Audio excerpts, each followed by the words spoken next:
नमस्कार साथियों, जैसा कि हम लोग आज फिर से प्रतिदिन की तरह एनसीईआरटी क्लास 10th का विज्ञान यानी कि साइंस का चैप्टर 4 को पढ़ेंगे।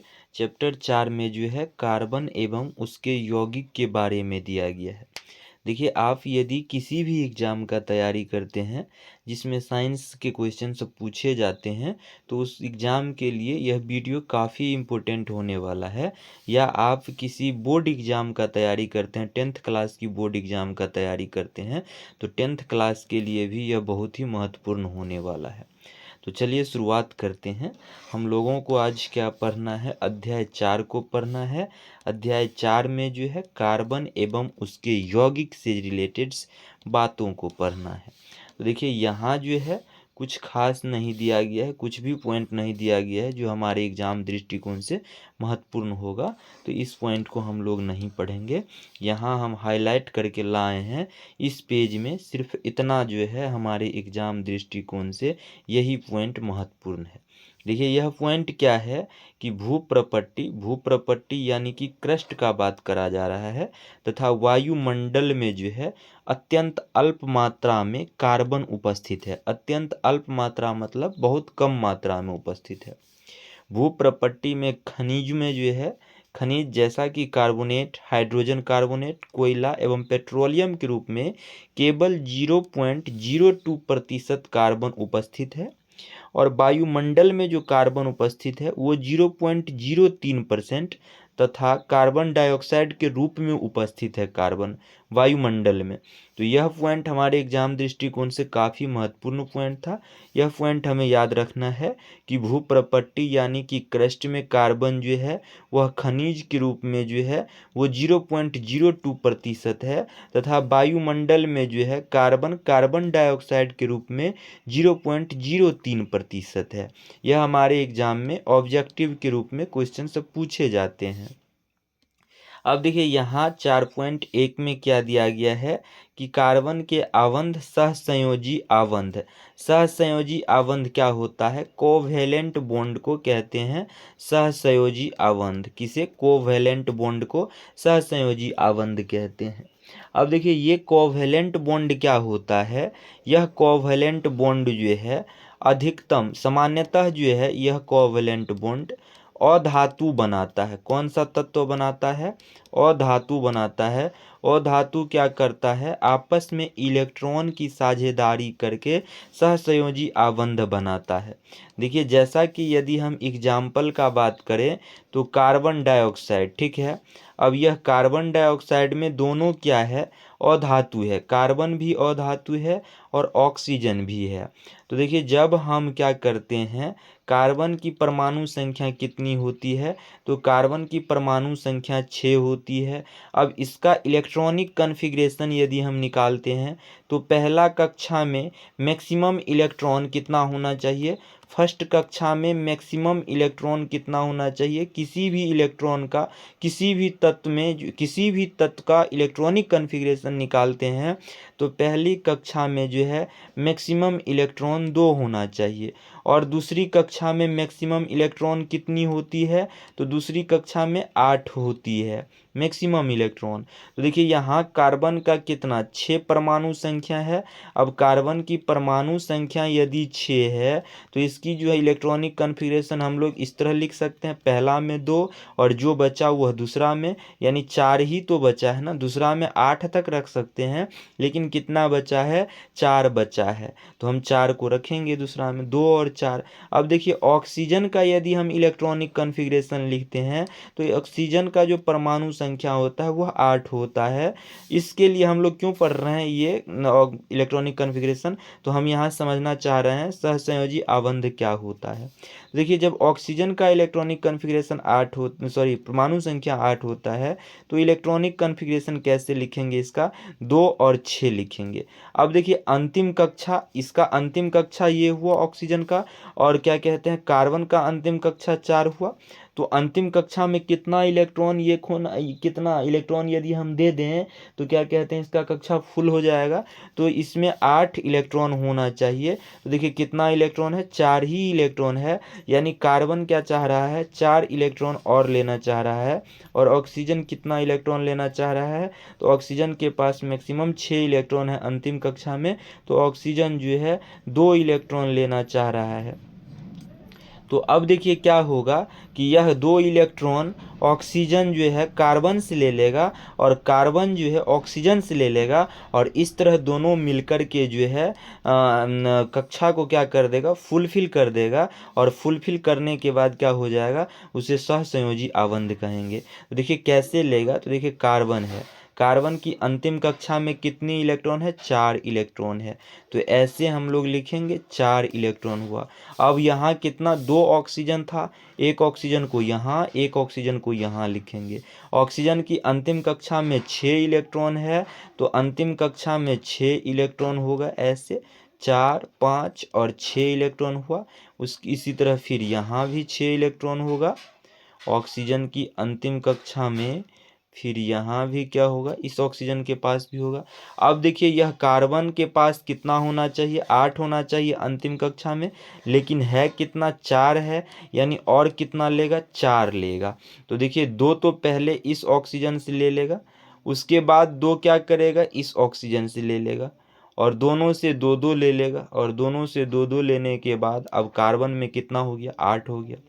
और यह जो कार्बन 2 लिया है इस ऑक्सीजन से, इस ऑक्सीजन को भी 2 दे देगा, और इस ऑक्सीजन के भी अंतिम कक्षा में 8 इलेक्ट्रॉन पूरा हो जाएगा। इसी तरह इस ऑक्सीजन से भी कार्बन 2 इलेक्ट्रॉन लिया है, तो इससे भी क्या करेगा, 2 इलेक्ट्रॉन, ऑक्सीजन को भी 2 इलेक्ट्रॉन दे देगा, और इस ऑक्सीजन के भी अंतिम कक्षा में क्या हो जाएगा, पूरा 8 इलेक्ट्रॉन हो जाएगा।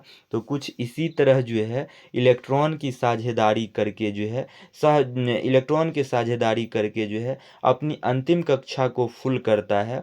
तो इस तरह से जो बॉन्ड बनता है उस बॉन्ड को क्या कहते हैं, सहसंयोजी आबंध कहते हैं। अब देखिए यहाँ क्या किया है कार्बन, यहाँ अब 3 बात हमें फिर से समझना है। देखिए क्या होता है कि क्या कहते हैं, 3 बातें क्या समझना है। यहाँ कार्बन क्या करा है कि 2 ऑक्सीजन से 2 लिया है, और इस ऑक्सीजन से 2 लिया है, यानी डबल बॉन्ड बन रहा है। 2 इलेक्ट्रॉन लेने का अर्थ क्या हो जाएगा, डबल बॉन्ड। इस तरह लिख सकते हैं बॉन्ड को। अब देखिए 2 लिया है तो 2 बॉन्ड लिखेंगे, और इससे क्या लिया है, फिर इस ऑक्सीजन से भी 2 इलेक्ट्रॉन, तो इस तरह क्या हो गया, यह डबल बॉन्ड बन गया। अगर एक इलेक्ट्रॉन का साझेदारी होता, क्या होता, अगर एक ही इलेक्ट्रॉन का साझेदारी होता तब जाकर क्या होता, सिंगल बॉन्ड बनता। अगर 3 इलेक्ट्रॉन का साझेदारी होगा उस स्थिति में क्या बनेगा, ट्रिपल बॉन्ड बनेगा। ठीक है, तो यह 3 बातें याद रखनी है। यहाँ 2 इलेक्ट्रॉन की साझेदारी हुआ था तो डबल बॉन्ड, अगर सिंगल इलेक्ट्रॉन की साझेदारी होगा तो सिंगल बॉन्ड बनेगा, 3 इलेक्ट्रॉन की साझेदारी होगा तो ट्रिपल बॉन्ड बनेगा। ठीक है, तो याद रखना है। अब देखिए यही था सहसंयोजी आबंध।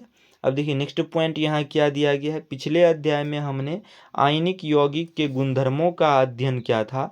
आयनिक यौगिक यानी कि आयनिक कंपाउंड के बारे में हम लोगों ने पढ़ा था। अब आयनिक यौगिक पिछले कक्षा में पढ़ा था।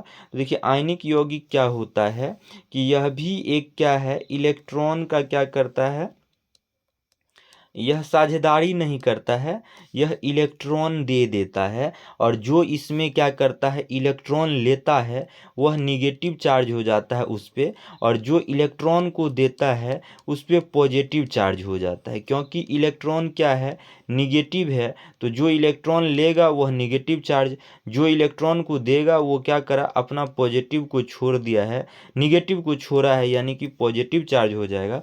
और आयनिक यौगिक जो बनता है वह एक केवल धातु में ही नहीं बनता है या केवल अधातु में ही नहीं बनता है, यह धातु और अधातु दोनों से जो है बनता है।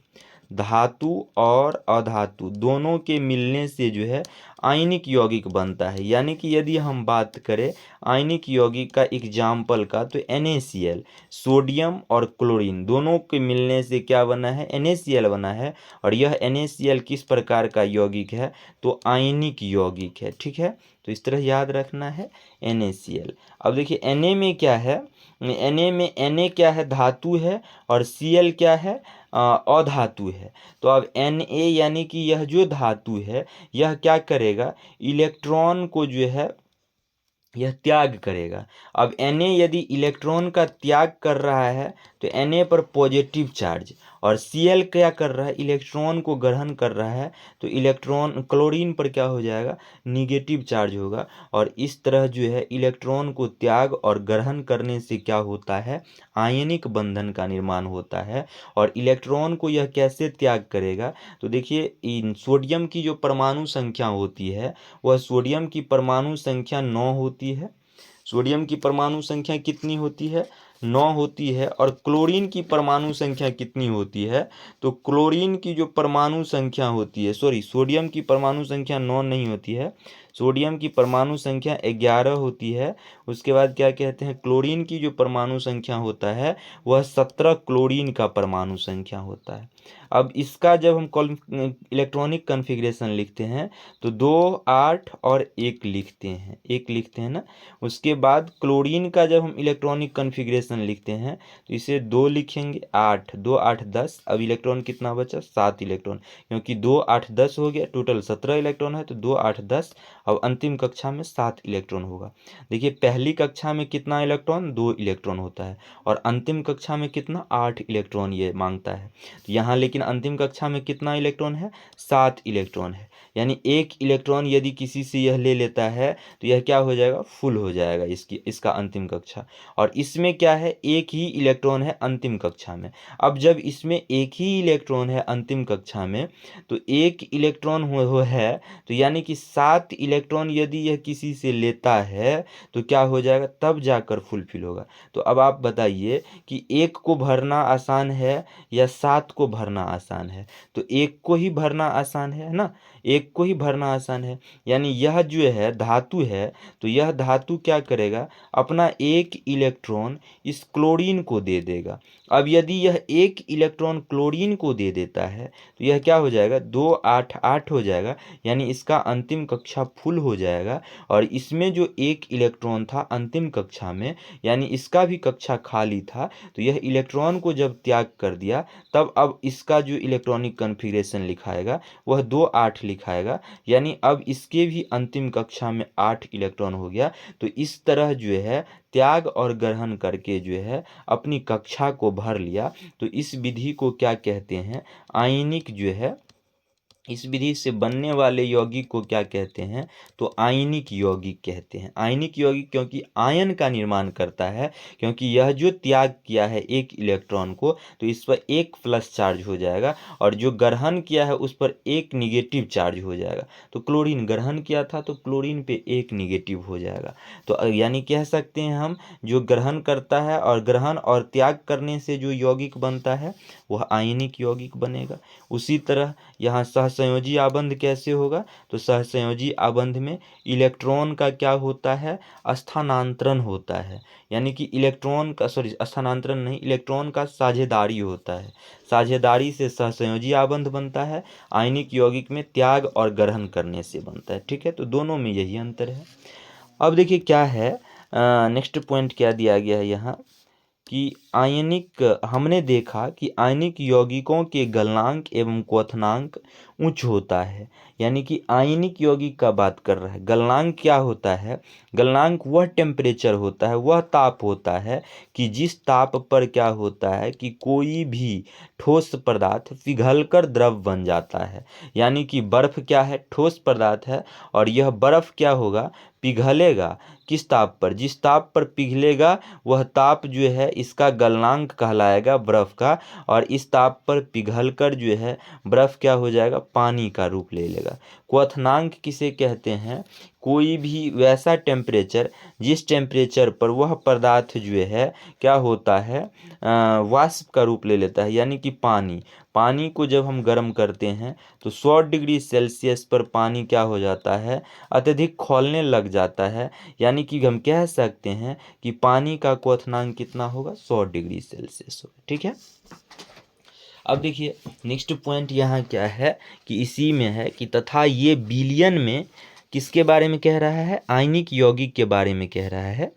आयनिक यौगिक के बारे में कह रहा है कि बिलियन में अथवा गलित अवस्था में विद्युत का चालन करते हैं। देखिए जैसा कि यह बिलियन में आयनिक यौगिक के बात कह रहा है ना, तो आयनिक यौगिक यहाँ क्या हो रहा है, बिलियन में। यानी कि जब यह क्या होता है, द्रव अवस्था में होता है आयनिक यौगिक, तब यह क्या करता है, विद्युत का चालन करता है। यानी कि इससे होकर विद्युत क्या हो सकता है, जो है पास हो सकता है। यानी कि देखिए एग्जाम्पल के रूप में यदि हम बात करें तो यदि जल में आप क्या करते हैं, यदि जल को आप डायरेक्ट बिजली की अर्थिंग जो होता है, अर्थिंग, उस अर्थिंग में जब हम पानी डालते हैं तो पानी में क्या करते हैं, नमक मिलाकर डालते हैं, और यह नमक क्या होता है, आयनिक यौगिक होता है। और यह पानी यानी कि क्या है, विलायक है। यानी कि पानी को क्या, पानी नमक को क्या करता है, अपने में घुला लिया। यानी अब यह क्या हो जाएगा, यह जो आयनिक यौगिक पहले ठोस था यह अब क्या हो जाएगा, गलित अवस्था में आ जाएगा। और गलित अवस्था में तब जाकर अर्थिंग में जब हम देते हैं तो हमारे बल्ब का क्या होता है, रोशनी बढ़ता है। आप करके देखे होंगे। अब देखिए नेक्स्ट पॉइंट क्या है कि हमने देखा कि आयनिक यौगिक में आबंध की प्राकृतिक इन गुणधर्मों की व्याख्या करती है। आबंध की प्राकृतिक क्या करती है, इन गुणधर्मों की व्याख्या करती है। नेक्स्ट पॉइंट यहाँ क्या दिया गया है, कार्बन के कुछ यौगिक के गलनांक एवं क्वथनांक दिए गए हैं। कार्बन के कुछ यौगिक के गलनांक एवं क्वथनांक दिया गया है। जैसा कि एसिटिक एसिड का गलनांक और क्वथनांक दिया गया है, क्लोरोफॉर्म का, उसके बाद क्या कहते हैं, एथेनॉल का भी दिया गया है और मीथेन का भी दिया गया है। यह गलनांक और क्वथनांक कतई हमें याद नहीं करना है क्योंकि एग्जाम में नहीं पूछा जाता है। अब देखिए नेक्स्ट पॉइंट यहाँ से क्या है कि जैसा कि हमने अध्याय 2 में देखा, अधिकांश कार्बन यौगिक अच्छे विद्युत चालक नहीं होते हैं। यानी यहाँ से याद रखना है कि अधिकांश कार्बन के जो यौगिक होते हैं वह अच्छे विद्युत का चालक नहीं होता है। और पहला बात यह हुआ। दूसरा बात क्या याद रखना था, अभी हम लोगों ने पीछे पढ़ा कि आयनिक यौगिक जब गलित अवस्था में होता है तो वह क्या होता है, विद्युत का चालक होता है। ठीक है। नेक्स्ट पॉइंट क्या है, उपरोक्त यौगिक के क्वथनांक एवं गलनांक जो कि आयनिक यौगिक के क्वथनांक तथा गलनांक की तुलना में काफ़ी कम है। यानी कि अभी ये जो कार्बनिक यौगिक दिया गया है, यह कार्बनिक यौगिक क्या है, कार्बनिक यौगिक के बारे में कह रहा है कि इनका जो गलनांक और क्वथनांक है वह आयनिक यौगिक के तुलना में क्या है, कम है। यानी कि आयनिक यौगिक कौन होता था, जो धातु और अधातु मिलकर क्या करता था, इलेक्ट्रॉन को जो है ग्रहण करता था और इलेक्ट्रॉन त्याग करता था। यानी धातु इलेक्ट्रॉन त्यागता था और धातु इलेक्ट्रॉन को ग्रहण करता था। उसी के बारे में कह रहा है कि आयनिक यौगिक का क्वथनांक एवं गलनांक क्या है, अत्यधिक होता है इस के तुलना में, इस उपयुक्त यौगिक के तुलना में, कार्बनिक यौगिक के तुलना में।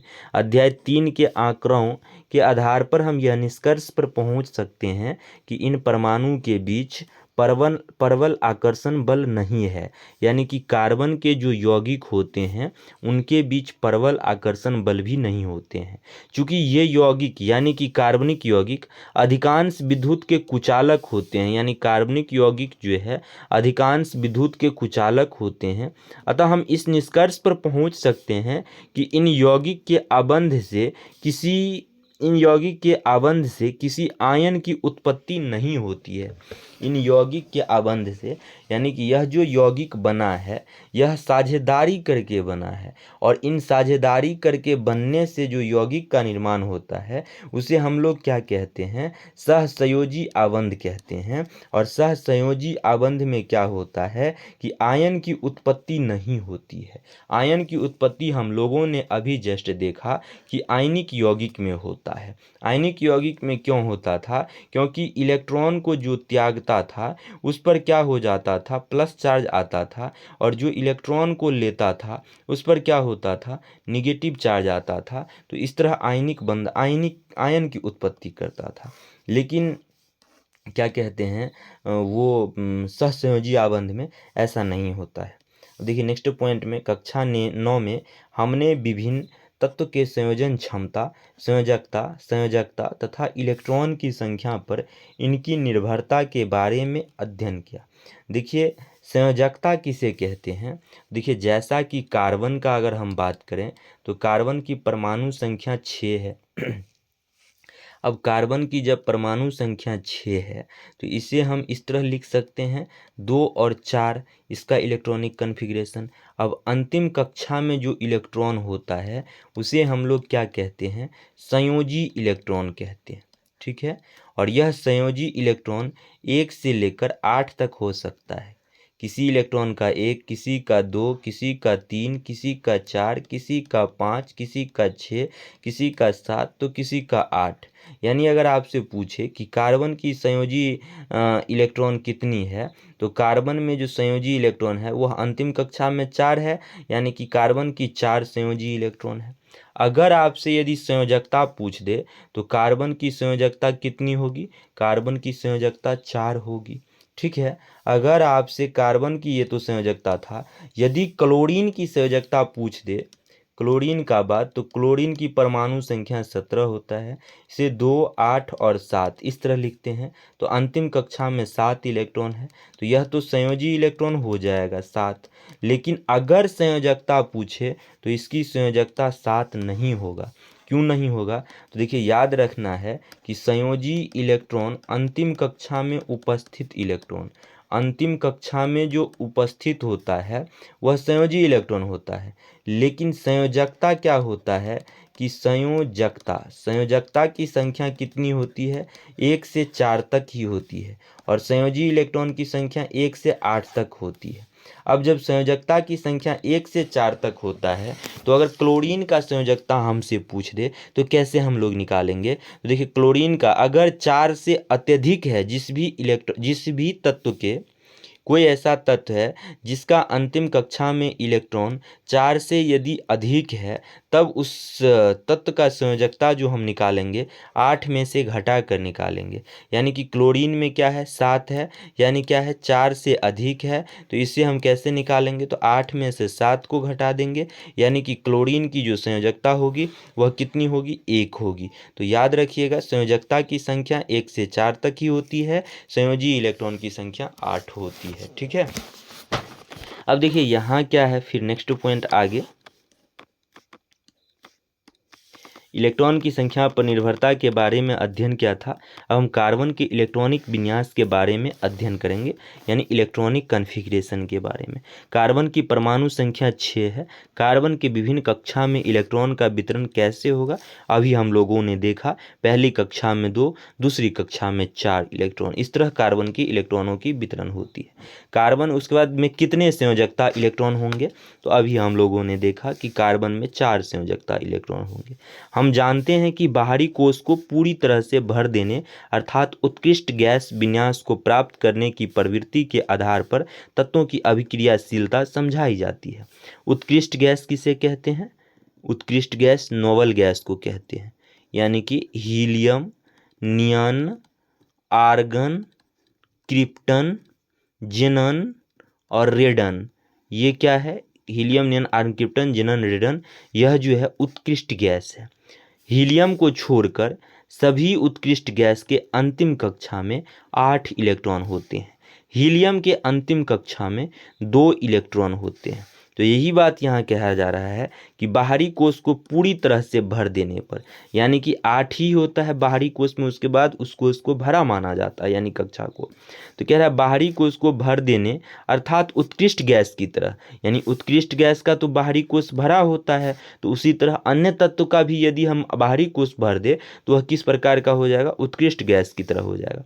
अब कहता है आयनिक यौगिक बनाने वाले तत्व सबसे बाहरी कोश से इलेक्ट्रॉन प्राप्त करके या उनकी कि हास करके, यानी बाहरी कोश से इलेक्ट्रॉन प्राप्त करके अगर आयनिक यौगिक, बाहरी क्या कह रहा है, आयनिक यौगिक बनाने वाले तत्व सबसे बाहरी कोश से इलेक्ट्रॉन प्राप्त करके या उनका हास करके इसे प्राप्त करता है, यानी कि NaCl का यदि हम बात करें तो यह आयनिक यौगिक था। इसमें क्या होता था कि Na क्या करता था कि एक इलेक्ट्रॉन अपना त्याग करता था, यानी एक इलेक्ट्रॉन का क्या करता था, हाथ से करता था, और क्लोरीन क्या करता था, एक इलेक्ट्रॉन ग्रहण करता था, यानी एक इलेक्ट्रॉन क्या करता था, बाहरी कोश से यह लेता था। यही बात यहाँ कहा जा रहा है। नेक्स्ट पॉइंट, कार्बन के सबसे बाहरी कोश में 4 इलेक्ट्रॉन होते हैं तथा उत्कृष्ट गैस विन्यास को प्राप्त करने के लिए उसे 4 इलेक्ट्रॉन प्राप्त करने या खोने की आवश्यकता होती है। यानी कि कार्बन की अंतिम कक्षा में 4 इलेक्ट्रॉन होती है और उत्कृष्ट गैस की तरह प्राप्त करने का अर्थ क्या होगा, यानी कि 8 इलेक्ट्रॉन करना। अब 8 इलेक्ट्रॉन करने के लिए कार्बन को क्या करना होगा कि 4 इलेक्ट्रॉन इसे खोना होगा, 4 इलेक्ट्रॉन जैसा कि है, और अंतिम कक्षा में क्या करना है, हमें 2 या 8 करना है। तो इसके लिए क्या करना होगा, 4 को खोना पड़ेगा या 4 किसी से लेना पड़ेगा यदि इन्हें इलेक्ट्रॉन को प्राप्त करना या खोना हो तो। अब देखिए नेक्स्ट पॉइंट, 2 बात कहा गया है कार्बन के बारे में, अगर खोना हो या क्या कहते हैं लेना हो तो दोनों मुश्किल है कार्बन के लिए। दोनों क्यों मुश्किल है, क्योंकि 4 इलेक्ट्रॉन को तोड़ना काफ़ी मुश्किल है, या 4 इलेक्ट्रॉन अगर आप खोना चाहते हैं फिर भी आपको तोड़ना पड़ेगा, या 4 इलेक्ट्रॉन आप लेना चाहते हैं तो ये भी क्या हो जाएगा, आपके लिए मुश्किल हो जाएगा, क्योंकि 4 इलेक्ट्रॉन बहुत हो जाते हैं। देखिए नेक्स्ट पहला पॉइंट क्या है कि ये 4 इलेक्ट्रॉन प्राप्त कर कार्बन ऋण आयन बना सकता है, यानी जब जो इलेक्ट्रॉन लेगा वो तो ऋण आयन बनेगा क्योंकि इलेक्ट्रॉन निगेटिव चार्ज होता है। लेकिन 6 प्रोटॉन वाले नाभिक के लिए 10 इलेक्ट्रॉन अर्थात 4 अतिरिक्त इलेक्ट्रॉन धारण करना क्या हो सकता है, मुश्किल हो सकता है। इसलिए कार्बन क्या करता है, इलेक्ट्रॉन अपने अंतिम कक्षा में फुल करने के लिए वह क्या कर लेता है, साझेदारी कर लेता है। ठीक है, डायरेक्ट यह नहीं लेता है और ना ही डायरेक्ट देता है, साझेदारी करता है, जितना इलेक्ट्रॉन लिया उतना इलेक्ट्रॉन देगा। ठीक है, अतिरिक्त इलेक्ट्रॉन धारण करना मुश्किल हो जाता है।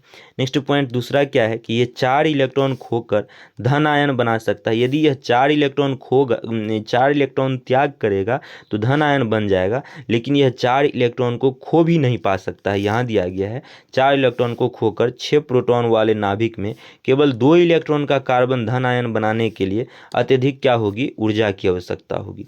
यानी 4 इलेक्ट्रॉन कार्बन को खोने के लिए इसे क्या करना होगा, पहले तोड़ना होगा, और तोड़ने के लिए क्या करना होगा, अत्यधिक ऊर्जा की आवश्यकता होगी। तो यही बात कह रहा है, इलेक्ट्रॉन कार्बन जो है न 4 इलेक्ट्रॉन प्राप्त कर सकता है, न 4 इलेक्ट्रॉन क्या कर सकता है, न 4 इलेक्ट्रॉन किसी को दे सकता है। दोनों काम करने के लिए क्या करना होगा, अत्यधिक ऊर्जा की आवश्यकता होगी। नेक्स्ट पॉइंट, कार्बन अपने अन्य परमाणु अथवा अन्य तत्व के परमाणु के साथ क्या करता है, संयोजकता इलेक्ट्रॉन की साझेदारी करके इस समस्या को सुलझा लेता है। यानी कार्बन क्या करता है, 4 इलेक्ट्रॉन यह न दे सकता है, न 4 इलेक्ट्रॉन यह ले सकता है, तो इस तरह इसे फिर भी क्या करना है, अपने अंतिम कक्षा में 8 इलेक्ट्रॉन करना है, और अभी इसके अंतिम कक्षा में 4 ही इलेक्ट्रॉन है। तो इस बीमारी को सुलझाने के लिए यह क्या करता है, किसी से यह साझेदारी करता है। जैसा कि कार्बन डाइऑक्साइड में हम लोगों ने देखा था, क्या करा था इन्होंने, ऑक्सीजन से 2 इलेक्ट्रॉन, 2 ऑक्सीजन है, दोनों ऑक्सीजन से 2-2 इलेक्ट्रॉन ले लिया था, और दोनों ऑक्सीजन को भी 2-2 इलेक्ट्रॉन देकर यह साझेदारी किया था, और इस तरह से बनने वाले यौगिक को सहसंयोजी यौगिक कहते हैं। तो यह साझेदारी करके इस समस्या को सुलझा लेता है। केवल कार्बन ही नहीं बल्कि अनेक अन्य तत्व भी इसी प्रकार इलेक्ट्रॉन की साझेदारी करके अणु का निर्माण करते हैं। ठीक है, जिन इलेक्ट्रॉन की साझेदारी की जाती हैं वे दोनों परमाणु के बाहरी कोश ही होते हैं। यानी कि अब हमें क्या करना है, ऑक्सीजन से यदि इलेक्ट्रॉन लेना है तो ऑक्सीजन के अंतिम कक्षा का ही इलेक्ट्रॉन लेंगे। जैसा कि यदि हम बात करें तो ऑक्सीजन की परमाणु संख्या 8 होती है। 8 को हम लोग 2 और 6 के रूप में लिख सकते हैं। 2 और 6 के रूप में लिख सकते हैं ना। तो अब यदि हम ऑक्सीजन से इलेक्ट्रॉन लेंगे तो इस 6 में से ही लेंगे, इस 2 में से नहीं लेंगे, इस 6 में से ही लेंगे। यही बात यहाँ कहा जा रहा है था। इनके फलस्वरूप दोनों ही परमाणु उत्कृष्ट गैस विन्यास की स्थिति को प्राप्त करता है और दोनों एक दूसरे से साझेदारी करके 8 इलेक्ट्रॉन प्राप्त कर लेता है। और 8 इलेक्ट्रॉन जब प्राप्त कर लेता है तो उत्कृष्ट गैस की तरह जो है यह हो जाता है, क्योंकि उत्कृष्ट गैस में भी क्या है, 8 इलेक्ट्रॉन है अंतिम कक्षा में। अब नेक्स्ट पॉइंट है, कार्बन के यौगिक की चर्चा करने से पहले इलेक्ट्रॉन की साझेदारी से बने कुछ सामान्य अणु को समझते हैं। यानी कि हम लोग जैसे पढ़ा था, हम लोगों ने जैसा कि पढ़ा था ना कि कार्बन डाइऑक्साइड कैसे बना था साझेदारी करके, उसी तरह यहाँ H2 एक H और एक H यानी कि H2 कैसे बना है ना, इसके बारे में चर्चा करा जा रहा है। हाइड्रोजन के कितने हैं, हाइड्रोजन के 1 है परमाणु संख्या, तो इसकी अंतिम कक्षा में लेकिन कितनी होनी चाहिए, 2 होनी चाहिए परमाणु की संख्या। तो अब देखिए 2 हाइड्रोजन है, दोनों हाइड्रोजन आपस में क्या करेगा, ये अपना वाला इलेक्ट्रॉन इसको दे देगा अगर इसे ज़रूरत पड़ेगा तो, अगर इसे ज़रूरत पड़ेगा तो इसका इलेक्ट्रॉन ले लेगा, और इस तरह करके यह दोनों क्या करेगा, आपस में इसको सुलझा लेगा और अंतिम कक्षा में दोनों क्या कर लेगा, 2-2 इलेक्ट्रॉन कर लेगा। यही बात यहाँ कह रहा है। लेकिन यह एक बात और याद रखना है कि यह क्या करा है कि एक ही इलेक्ट्रॉन का आदान प्रदान किया है, यानी कि साझेदारी किया है, तो क्या बनेगा, एक ही बॉन्ड बनेगा, सिंगल बॉन्ड बनेगा, एकल बंध बनेगा। ठीक है, तो याद रखना है।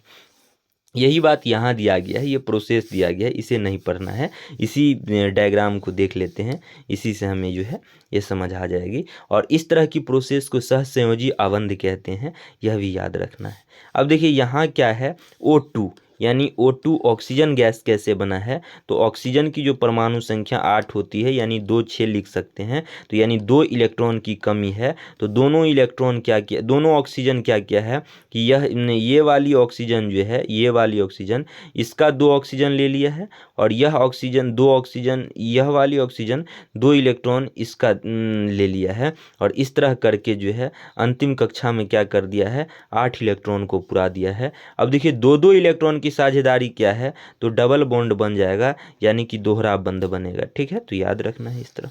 नेक्स्ट पॉइंट क्या है, N क्या है, N2 यानी कि नाइट्रोजन। इसमें क्या हुआ है, 3-3 इलेक्ट्रॉन की साझेदारी हुई है, तो 3-3 इलेक्ट्रॉन की साझेदारी हुई है, यानी ट्रिपल बॉन्ड बनेगा। ठीक है, तो याद रखना है कुछ इस तरह। अब नेक्स्ट क्या है, नेक्स्ट पेज में उसे नहीं पढ़ना था, कुछ इंपॉर्टेंट नहीं था। अब यहाँ देखिए, यहाँ मेथेन की फार्मूला क्या होता है, CH4 होता है, यानी कि 1 कार्बन 4 हाइड्रोजन, उसके बाद क्या बनता है, मेथेन बनता है। देखिए यहाँ 1 कार्बन है ना, 1 कार्बन है, और 1 2 3 4 हाइड्रोजन है। अब 4 हाइड्रोजन है तो इसका आकृति ऐसे कैसे बना, तो देखिए कार्बन के पास कितने इलेक्ट्रॉन होते हैं, कार्बन के पास 6 इलेक्ट्रॉन कुल होते हैं, 6 में इसका इलेक्ट्रॉनिक कन्फिग्रेशन 2 4 होता है, यानी कार्बन के पास क्या चाहिए, 4 इलेक्ट्रॉन की साझेदारी चाहिए, हाइड्रोजन के पास 1 इलेक्ट्रॉन की साझेदारी चाहिए। लेकिन हाइड्रोजन की संख्या कितनी है, 4 हाइड्रोजन है, यानी चारों हाइड्रोजन को 1-1 चाहिए। तो क्या करेगा, चारों हाइड्रोजन कार्बन से 1-1 ले लेगा, कार्बन से दोस्ती करके 1-1 ले लेगा, और कार्बन को भी क्या करेगा, चारों हाइड्रोजन 1-1 दे करके जो है कार्बन को भी पूरा कर देगा। तो इस तरह कार्बन के भी अंतिम कक्षा में 8 इलेक्ट्रॉन हो जाते हैं, और हाइड्रोजन की अंतिम कक्षा में कितना इलेक्ट्रॉन होना चाहिए, 2 इलेक्ट्रॉन। हाइड्रोजन और हीलियम के अंतिम कक्षा में 2 ही इलेक्ट्रॉन होते हैं। तो इस तरह हाइड्रोजन के भी अंतिम कक्षा में क्या हो गया, 2 इलेक्ट्रॉन हो गया।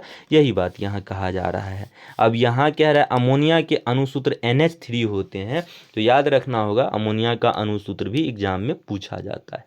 अब कह रहा है कि इलेक्ट्रॉन बिंदु संरचना को चित्रित कर सकते हैं, तो अब आप खुद से भी कर सकते हैं, नाइट्रोजन और हाइड्रोजन इन तीनों को मिलाकर, दोनों को मिलाकर के जो है इस तरह का डायग्राम आप खुद से भी बना सकते हैं। कैसे बनता है, आप जरूर बनाएं। अब देखिए इससे क्या होगा कि आपका प्रैक्टिस बनेगा, एग्जाम में आपसे क्वेश्चन से छूटेगा नहीं। ठीक है, अब देखिए नेक्स्ट पॉइंट क्या है, जिसमें यह दर्शाया गया हो कि कैसे सभी 4 परमाणु को उत्कृष्ट गैस विन्यास की स्थिति प्राप्त हुई है। इन अणु में 1 2 उत्तीरी कौन से आबंध होंगे। यानी इस अमोनिया में आपको बताना है कि सिंगल बॉन्ड है या डबल बॉन्ड है या ट्रिपल बॉन्ड है। अब हम मेथेन को देखते हैं। जैसा कि मेथेन को देखेंगे, क्या यहाँ मेथेन दिया गया है। अब देखिए ईंधन के रूप में मेथेन का क्या होता है, अधिकाधिक उपयोग होता है। तो यह भी पॉइंट याद रखना है कि मेथेन का उपयोग कहाँ होता है, ईंधन के रूप में होता है। नेक्स्ट पॉइंट क्या है इसी में कि बायोगैस एवं संपीड़ित प्राकृतिक गैस, सीएनजी को क्या कहते हैं, संपीड़ित प्राकृतिक गैस कहते हैं। सीएनजी का फुल फॉर्म होता है। इनका प्रमुख घटक कौन है, तो इनका प्रमुख घटक क्या है, मेथेन है। यह भी बहुत ही महत्वपूर्ण पॉइंट है, याद रखना है एग्जाम दृष्टिकोण से। यह कार्बन के सर्वाधिक सरल यौगिक में से एक है। किसका बात करा जा रहा है, मेथेन का बात करा जा रहा है। मेथेन का सूत्र क्या होता है, CH4 होता है। जैसा कि आप जानते हैं कि हाइड्रोजन की संयोजकता 1 है, हाइड्रोजन की संयोजकता। अब यहाँ इसका डिटेल दिया गया है, इस डायग्राम का निर्माण कैसे हुआ है इसका डिटेल दिया गया है। तो इसे हम लोग नहीं पढ़ेंगे क्योंकि हम लोग समझ चुके हैं। अब देखिए इस तरह की आकृति जब बनता है तो किस प्रकार से बनता है, इलेक्ट्रॉन की साझेदारी करके बनता है। तो इस तरह की आकृति जब बनता है तो क्या कहेंगे, इसे हम सहसंयोजी आबंध कहेंगे। यही बात यहाँ दिया गया है। तो सहसंयोजी आबंध वाले अणु में भीतर तो प्रबल आबंध होते हैं लेकिन इनका अंतर आणविक बल दुर्बल होता है। तो यह भी पॉइंट क्या है, एग्जाम दृष्टिकोण से काफ़ी महत्वपूर्ण पॉइंट है, याद रखना है। क्या याद रखना है कि सहसंयोजी आबंध वाले अणु में भीतर तो प्रबल आबंध होते हैं लेकिन इनका अंतरा अणुक बल क्या होता है, दुर्बल होता है। यानी कि अंतरा अणुक बल क्या होता है, कमजोर होता है। दुर्बल का अर्थ क्या हो जाएगा, कमजोर हो जाता है। ठीक है, पॉइंट याद रखना है। अब देखिए फलस्वरूप इन यौगिक के क्वथनांक एवं गलनांक क्या होते हैं, कम होते हैं। इनका देखिए अंतरा आणविक बल का अर्थ क्या होता है कि अणु को पकड़ के रहता है, कितना मजबूत है। यानी कि CH4 बना जो होगा यह एक दूसरे में आपस कितने अणु को मिलने से, बहुत सारे अधिक अणु को मिलने से क्या बना होगा, CH4 बना होगा। तो यह दोनों अणु, यह अणु एक दूसरे को जो अणु है वह आपस में कितने मजबूती से पकड़ा है, इस गुण को दर्शाता है अंतर आणविक बल।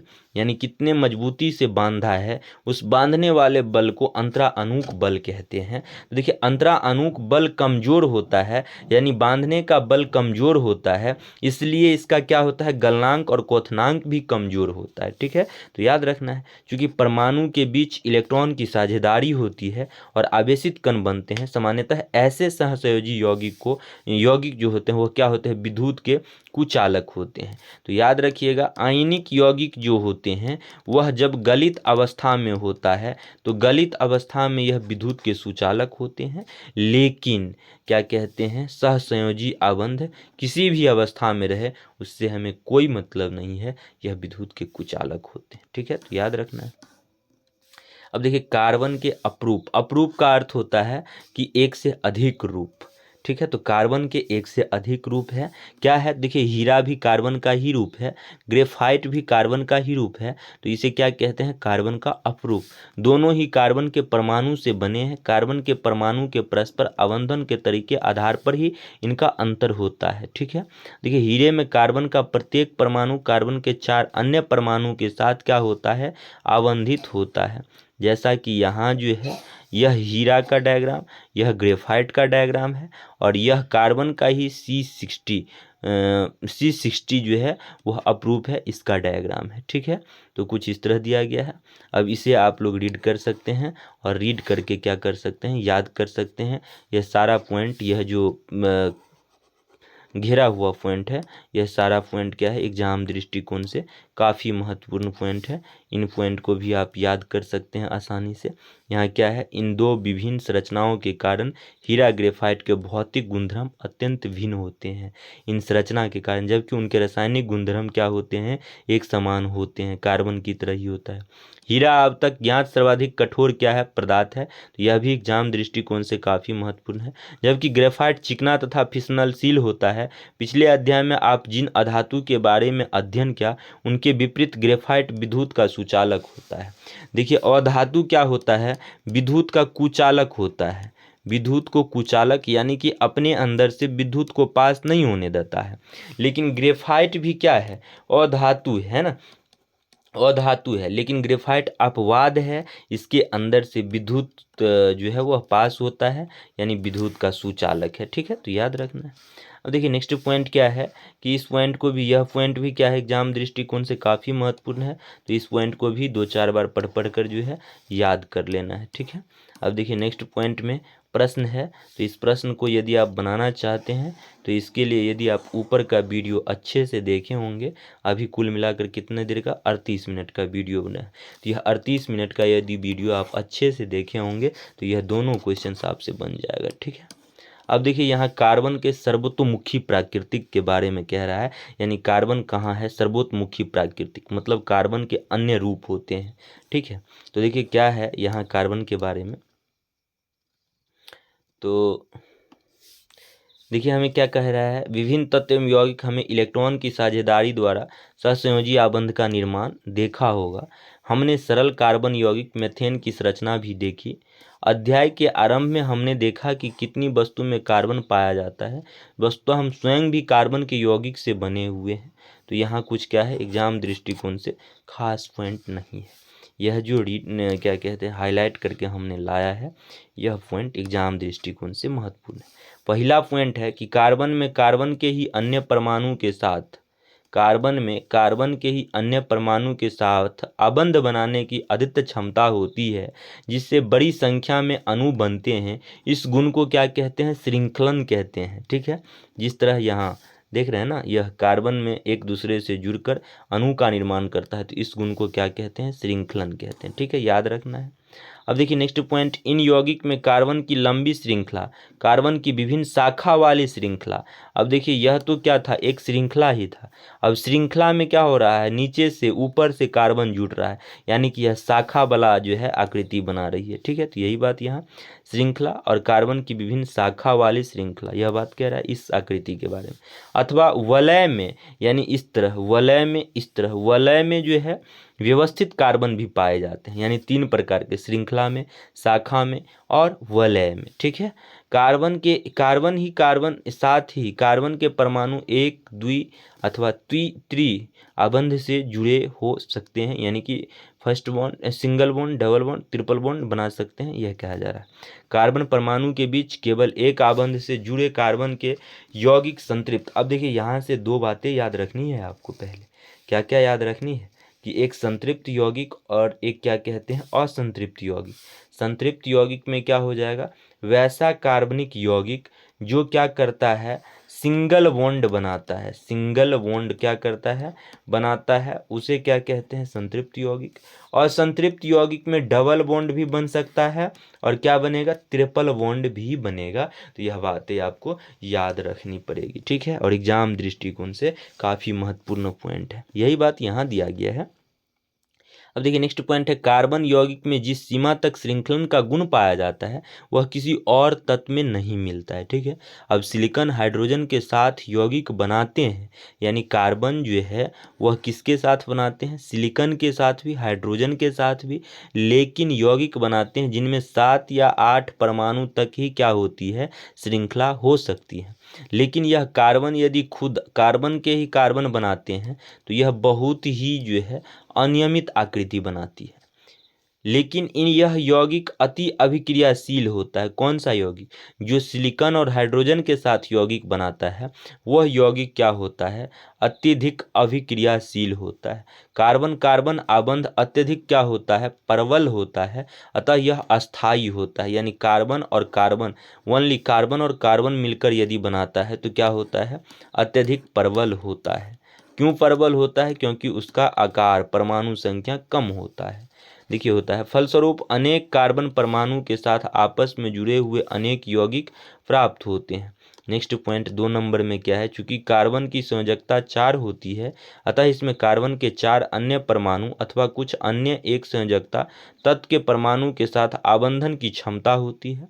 Oxygen, hydrogen, nitrogen, sulphur, chlorine तथा अनेक अन्य तत्व के साथ कार्बन के यौगिक क्या होते हैं, बनते हैं, कार्बन के यौगिक बनते हैं। फलस्वरूप ऐसे विशेष गुण वाले यौगिक बनते हैं जो अणु में कार्बन के अतिरिक्त उपस्थित तत्व पर निर्भर करते हैं। ठीक है, अब देखिए नेक्स्ट पॉइंट यहाँ क्या है कि अधिकतर अन्य तत्व के साथ कार्बन द्वारा बनाए गया बंध अत्यंत प्रबल होते हैं।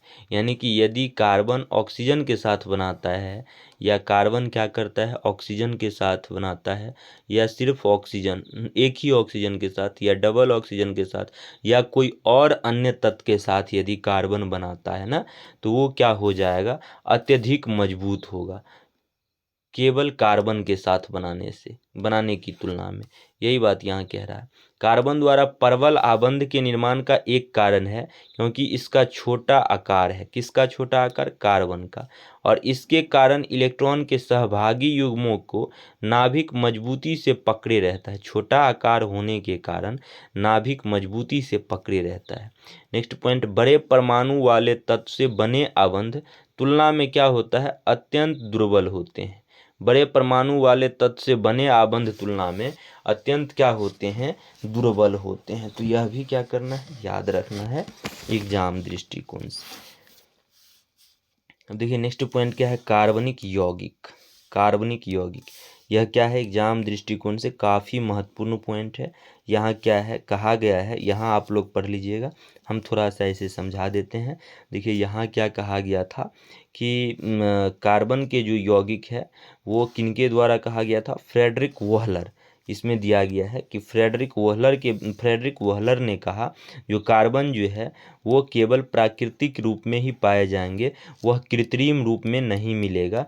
यानी कि कृत्रिम रूप में आप कार्बन को नहीं बना सकते हैं। देखिए यहाँ कह रहा है कार्बन में पाए जाने वाले दो विशिष्ट लक्षण, एक तो चतुस्संयोजकता यानी कि अंतिम कक्षा में 4 इलेक्ट्रॉन यानी कि 4 इलेक्ट्रॉन साझेदारी, और श्रृंखलन से बड़ी संख्या में यौगिक का निर्माण होता है। अनेक यौगिक के अकार्बनिक परमाणु तथा परमाणु के समूह विभिन्न कार्बन श्रृंखला से जुड़े होते हैं। मूल रूप से इन यौगिक के प्राकृतिक पदार्थों से प्राप्त किया गया था। यानी कि यह जो यौगिक था, कार्बन के जो यौगिक था, उसे कहाँ से प्राप्त किया गया था, प्राकृतिक से प्राप्त किया गया था, कह रहा है। यानी कार्बन के यौगिक को प्राकृतिक से ही प्राप्त किया जा सकता है। अर्थात यह माना गया था कि इन्हें संश्लेषण के लिए एक जीवन शक्ति आवश्यकता थी। संश्लेषण का अर्थ होता है कृत्रिम, यानी कि खुद से बनाना। यानी कि हम जो है वह कार्बन के यौगिक को खुद से नहीं बना सकते हैं। लेकिन 1828 ईस्वी में फ्रेडरिक वोहलर ने अमोनियम साइनेट से यूरिया बना दिया। यूरिया भी क्या है, कार्बन का ही यौगिक है, यानी यूरिया बना दिया। और इस बात को असत्य प्रमाण किया, जिसने कहा था कि क्या कहते हैं, कार्बन के यौगिक प्राकृतिक में ही केवल पाया जाता है। तो इस बात को फ्रेडरिक वोहलर ने यूरिया बनाकर असत्य साबित कर दिया। ठीक है, तो यह बात याद रखना है। नेक्स्ट पॉइंट क्या है, संतृप्त एवं असंतृप्त कार्बनिक यौगिक। देखिए संतृप्त कार्बनिक यौगिक कौन सा होगा, जो ऐसा कार्बनिक यौगिक जो सिंगल बॉन्ड बनाएगा वह संतृप्त होगा। असंतृप्त कार्बनिक यौगिक डबल और क्या करेगा, डबल और ट्रिपल बॉन्ड बनाएगा। ठीक है, याद रखना है। अब देखिए यह हाइड्रोकार्बन कैसे बनता है, इसके लिए आपको 3 फॉर्मूला याद रखना होगा यहाँ से। अब देखिए एल्केन यह क्या करेगा, डबल बॉन्ड। एल्काइन यह ट्रिपल बॉन्ड बनाएगा। एल्केन यह सिंगल बॉन्ड बनाने का अर्थ क्या हो जाएगा, संतृप्त हाइड्रोकार्बन। असंतृप्त यह दोनों क्या हो जाएगा, असंतृप्त हाइड्रोकार्बन हो जाएगा। ठीक है, तो इस प्रकार से याद रखना है। अब देखिए एल्केन का फॉर्मूला क्या होता है, CnH2n+2। एल्कीन का फॉर्मूला CnH2n। एल्काइन का फॉर्मूला CnH2n-2। देखिए यहाँ ANE लगा है ना, उसके बाद ENE लगा है, उसके बाद YNE लगा है। यानी N में 2 कार्बन, 2 क्या है, +2 जुटा है, इन में 2 हट गया, और आइन में क्या हो गया, फिर 2 हटा। यानी माइनस करने का अर्थ 2 हटा ना, तो 2 हटा। तो इस तरह फॉर्मूला क्या कर सकते हैं, आप याद कर सकते हैं। अब देखिए इससे कैसे हाइड्रोकार्बन का फॉर्मूला बनता है। तो देखिए एल्केन में यदि हम कार्बन का मान क्या करते हैं, 1 रखते हैं, तो यहाँ क्या हो जाएगा, कार्बन का मान 1 रखने पर C होगा। यहाँ 2 और 1 का गुना करेंगे तो 2, और 2 प्लस में क्या हो जाएगा, 4, यानी CH4 हो जाएगा। तो इस तरह क्या हुआ, मेथेन का निर्माण हुआ ना। तो याद रखना है, पहले एक फार्मूला तो आप इधर से 10 फार्मूला आपको पहले यहाँ याद रखना है। कैसे याद रखना है, हम लिख कर लाए हुए हैं। यदि कार्बन की संख्या 1 रहेगा तो उसे मिथ कहेंगे, 2 रहेगा तो इथ, 3 रहेगा तो प्रोप, 4 रहेगा तो ब्यूट, 5 रहेगा तो पेंट, 6 रहेगा तो हेक्स, 7 रहेगा तो हेप्ट, 8 रहेगा तो ऑक्ट, 9 रहेगा तो नॉन और 10 रहेगा तो डेक। इन 10 बात को पहले आप याद कर लीजिए कि कार्बन की संख्या 1 है तो मेथ, 2 है तो इथ, 3 है तो प्रोप, 4 है तो ब्यूट, 5 है तो पेंट, 6 है हेक्स, 7 है कार्बन की संख्या 8 हेप्ट, 8 है कार्बन की संख्या तो ऑक्ट, 9 है कार्बन की संख्या तो नन और 10 है कार्बन की संख्या तो उसे हम लोग क्या कहेंगे, डेक कहेंगे। तो अब देखिए यहाँ क्या होता है, इसमें कार्बन की संख्या कितनी है, 1 है, तो 1 को क्या कहते हैं, मेथ कहते हैं और यहाँ का ANE लगेगा तो ये क्या हो जाएगा, मीथेन हो जाएगा। ठीक है, अब यदि हम कार्बन का मान क्या रखते हैं, 2 रखते हैं तो यहाँ क्या हो जाएगा 2 और यहाँ 2 से गुना होगा तो 4 और ये 2 जुटेगा तो 6, तो ये क्या हो जाएगा C2H6 हो जाएगा। तो अब 2 कार्बन की संख्या जिस यौगिक में रहता है, हाइड्रोकार्बन में रहता है, उसे क्या कहते हैं, मेथ के बाद एथ कहते हैं ना, एथ कहते हैं। अब यहाँ का लेकिन इस फॉर्मूला से हम लोग बनाए हैं तो N लग जाएगा तो एथेन हो जाएगा। ठीक है, इसी में यदि हम इसका बात करें तो इसमें यदि हम लोग क्या करते हैं, कार्बन की संख्या क्या करते हैं, 2 रखते हैं यदि, तो यहाँ क्या हो जाएगा C2 हो जाएगा और 2 दूना 4 यानी CH4 हो जाएगा। लेकिन वैसा हाइड्रोकार्बन जिसमें 2 कार्बन की संख्या रहता है उसे हम लोग एथ कहते हैं, लेकिन इस फॉर्मूला से बनाए हैं तो इस वाला ENE जो है हम लोग इस एथ के लास्ट में रखेंगे तो एथेन हो जाएगा। ठीक है, तो इस तरह एथेन का निर्माण होता है। एथेन एथेन एथेन एथेन तो C2H6, एथीन एथीन इसे कहेंगे C2H4। और इसी तरह यहाँ भी यदि हम लोग रखते हैं, यहाँ भी हम लोग कार्बन की संख्या 2 रखते हैं तो यहाँ भी क्या हो जाएगा, 2 हो जाएगा और 2 दूना 4, 4 में से 2 जाएगा तो क्या हो जाएगा 2 C2H2 हो जाएगा। और वैसा हाइड्रोकार्बन जिसमें कार्बन की संख्या 2 होती है उसे एथ कहते हैं, तो एथ। और यहाँ लेकिन हम लोग इस फॉर्मूला से बनाए हैं इस यौगिक को, तो लास्ट में क्या लिखेंगे, YNE लिखेंगे यानी एथाइन लिखेंगे। ठीक है, तो इस तरह जो है हम लोग हाइड्रोकार्बन के जो है फॉर्मूला को बना सकते हैं। ठीक है, तो याद रखना है। ठीक है, प्रैक्टिस करके आप लोग देखिएगा 10 तक क्या कैसे लिखते हैं।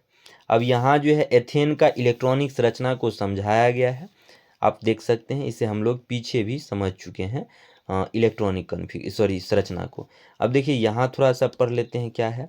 क्या आप इसी प्रकार प्रोपेन, प्रोपेन किसे कहेंगे। अब देखिए प्रोपेन का अर्थ क्या हो जाएगा, मिथ इथ प्रोप, प्रोप का अर्थ हो जाएगा PROP, प्रोप का अर्थ 3 कार्बन हुआ है यानी कि, तो क्या हो जाएगा प्रोपेन, प्रोपेन मतलब PROPANE हुआ होगा। तो ANE को क्या लिखते हैं, एल्केन, एल्केन होता है ना, तो एल्केन का फॉर्मूला CnH2n+2 और प्रोप है ना, तो प्रोप में कार्बन की संख्या कितनी 3, तो अब 3 दूनी 6 और 2 कितना 8, यानी प्रोपेन का सूत्र इस तरह C3H8 लिख सकते हैं। ठीक है, तो इसी तरह आप meth eth prop but pent hept oct non dec इन 10 के जो है कार्बन संख्या लेकर के जो है बारी बारी से तीनों को जो है आप लोग बनाकर लिख कर देखिएगा। ठीक है, तो अब देखिए प्रोपेन संरचना चित्रित कर सकते हैं, यानी कि आप क्या कर सकते हैं, इसी तरह जिस तरह एथेन की संरचना चित्रित है उसी तरह जो है प्रोपेन की भी संरचना को आप चित्रित कर सकते हैं। चित्रित करके प्रैक्टिस करिएगा। ठीक है, जिसका आणविक होता है, आप देखेंगे कि सभी परमाणु की संयोजकता उनके बीच बने एक आबंध होते हैं। क्या है, थोड़ा सा कट गया क्या, अच्छा, ये सूत्र ऐसे होता है, आप देखेंगे कि सभी परमाणु की संयोजकता उनके बीच बने एक आबंध से संतुष्ट होता है। यानी कि देखिए जैसा कि यहाँ कह रहा है, जैसा कि हम लोग यहाँ पढ़े हैं ना कि क्या कहते हैं, ये एल्केन है, एल्केन है, तो एल्केन किस प्रकार का बॉन्ड इसमें बनाएगा, सिंगल बॉन्ड बनाएगा, और सिंगल बॉन्ड को संतृप्त कहते हैं। तो प्रोपेन है ना, प्रोपेन, प्रोपेन किस श्रेणी का है, तो प्रोपेन N लगा है, यानी यह एल्केन श्रेणी का है। एल्केन श्रेणी वाले जो हाइड्रोकार्बन होंगे वह सिंगल बॉन्ड बनाएगा।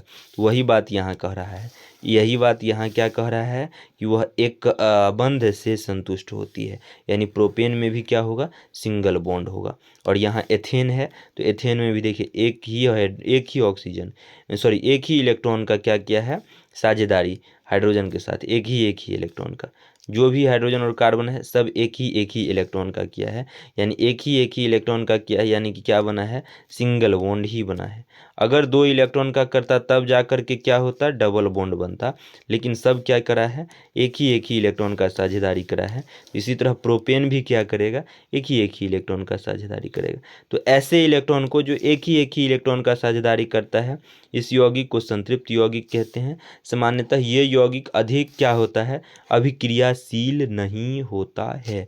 तो यह भी याद रखना है कि संतृप्त यौगिक क्या होता है, अधिक अभिक्रियाशील नहीं होता है, लेकिन असंतृप्त यौगिक जो है वह क्या होता है, अधिक अभिक्रियाशील होता है। इन सबको नहीं पढ़ना है, ये सब वही दिया गया है, अवंध के बारे में दिया गया। यहाँ देख सकते हैं, यहाँ हाइड्रोजन एवं कार्बन के एक अन्य यौगिक है जिसका फॉर्मूला C2H2 है, जिसे क्या कहते हैं, एथाइन कहते हैं। और यह इथाइन का जो है, यहाँ देखिए इथाइन, देखिए यहाँ करा है क्या, एथाइन, यही ना एथाइन, एथाइन एथीन की संरचना ये है। तो यह एथीन की संरचना दिया गया है। एथीन का संरचना देखिए, यहाँ 2 इलेक्ट्रॉन, यानी क्या बनेगा, डबल बॉन्ड। यहाँ सब सिंगल बॉन्ड, उसके बाद सिंगल बॉन्ड बना है, डबल बॉन्ड बना है, एथीन है, ethene ethene ethene ethene ethene ethene मतलब यह किस श्रेणी का है, CnH2n की श्रेणी का है। ठीक है, तो याद रखना है। अब यही बात यहाँ दिया गया है कि संतृप्त कार्बन यौगिक की तुलना में अधिक अभिक्रियाशील होता है। संतृप्त कार्बन यौगिक सिंगल बॉन्ड वाला होता है, तो इसके तुलना में डबल या ट्रिपल बॉन्ड वाला जो यौगिक होता है वह क्या होता है, इसके तुलना में डबल या ट्रिपल बॉन्ड वाला यौगिक क्या होगा, अत्यधिक क्या होगा, अभिक्रियाशील होगा। ठीक है, तो याद रखना है ऐसे। अब देखिए यहाँ हम लोग को श्रृंखला, शाखा और वलय, जैसा कि हम लोगों ने पीछे पढ़ा था, श्रृंखला इस तरह की आकृति होती है, इस तरह की, और अगर शाखा का बात करिएगा तो शाखा इस तरह की आकृति होती है। ठीक है, अब वलय का बात करिएगा तो वलय इस तरह की आकृति होगा, वलय वलय इस तरह की आकृति होगा, वलय इस तरह की आकृति होगा। ठीक है, इन तीनों बात को हम लोग पीछे देख चुके थे, लेकिन यहाँ भी आकृति जो दिया गया, इस आकृति को हम लोग देखेंगे। देखिए यहाँ थोड़ा सा पहले, यहाँ मेथेन है ना, तो मेथेन में देखिए कार्बन की संख्या कितनी है, 1 है। जैसा कि हम लोग यह पहले पीछे पढ़ चुके हैं, मेथेन कैसे बनेगा, इसमें कार्बन की संख्या कितनी होगी। अब इसका संरचना दिया गया है। ठीक है, संरचना कितना है, जैसे संरचना यहाँ दिया गया है उसी तरह एथेन, प्रोपेन, ब्यूटेन, पेंटेन सारा दिया गया है। ठीक है, आप देख सकते हैं वीडियो को पॉज करके। अब देखिए यहाँ क्या कह रहा है कि कार्बन परमाणु से कार्बन के कंकाल बनाएं तो हमें पता चला कि 2 भिन्न कंकाल बन सकते हैं। अब देखिए 2 भिन्न, 2 संभावित, यानी एक ही संरचना सूत्र वाले यौगिक के जो है 2 जो है आकृति बन सकता है। देखिए जैसा कि इसमें 4 कार्बन है ना, और इसमें भी 4 कार्बन है, तो इसका 2 क्या बना है, डायग्राम बना है। एक तो इस तरह का डायग्राम बना है और एक क्या है, इस तरह का डायग्राम बना है। तो चलिए देखते हैं हम लोग आगे। देखिए यहाँ C4H10, ठीक है, C4H10 इसे क्या कहते हैं, इसे कहते हैं ब्यूटेन। अब ब्यूटेन जब है तो ब्यूटेन का एक आकृति ऐसे है और दूसरा आकृति ऐसा है, यानी कि देखिए 1 2 3 4, इसमें भी 4 ही कार्बन है और 10 हाइड्रोजन है, इसमें भी 4 ही कार्बन और 10 हाइड्रोजन है, लेकिन इसे 2 प्रकार से सजाया गया है। तो क्या कह रहा है, हम देखते हैं कि इन दोनों संरचना में एक ही सूत्र है, C4 और H10, यानी एक ही सूत्र है दोनों संरचना में, और दोनों संरचना में एक ही सूत्र है, समान आणविक सूत्र है, लेकिन विभिन्न संरचना वाले ऐसे यौगिक संरचनात्मक समावयन कहलाता है। यानी देखिए क्या है कि सूत्र तो एक ही है लेकिन संरचना क्या है, एक से अधिक है, तो ऐसे एक से अधिक संरचना वाले यौगिक जो है वह समावयन कहलाएगा। यानी कि यह जो ब्यूटेन है यह क्या हो जाएगा, समावयन होगा। ठीक है, तो याद रखना है।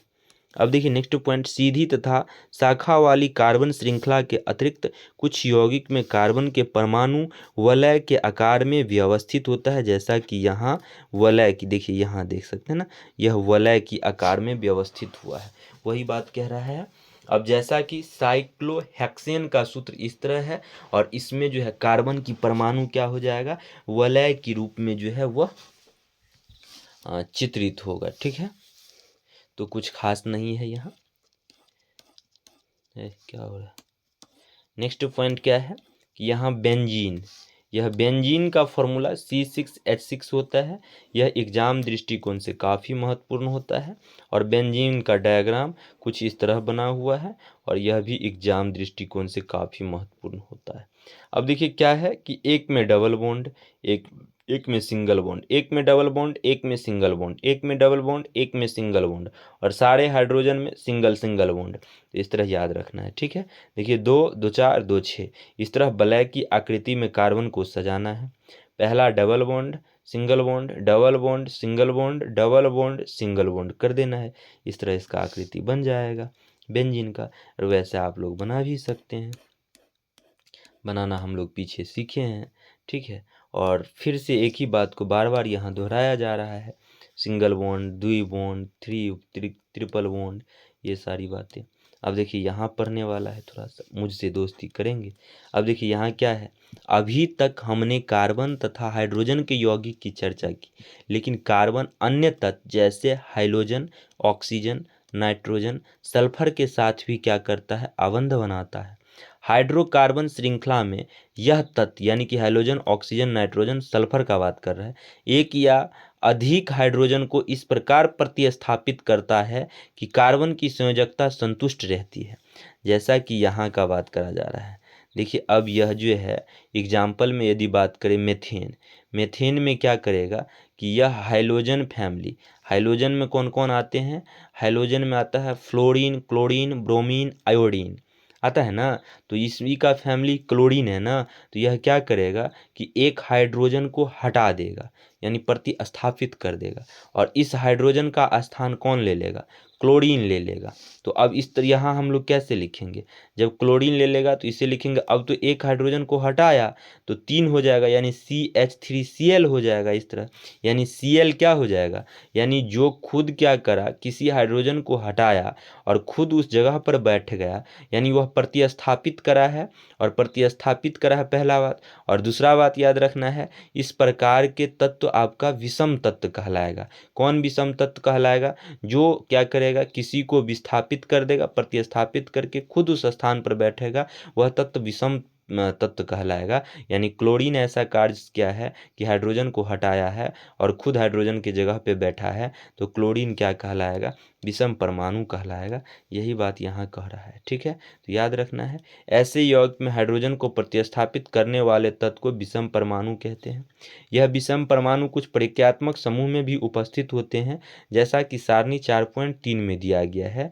और तो चलिए हम लोग देखते हैं कि प्रक्रियात्मक समूह क्या होता है। ठीक है, अभी हम लोग विषम परमाणु समझ गए, प्रतिस्थापित करना भी समझ गए, लेकिन अब हमें क्या पढ़ना है, प्रक्रियात्मक समूह भी पढ़ना है कि प्रक्रियात्मक समूह किसे कहते हैं।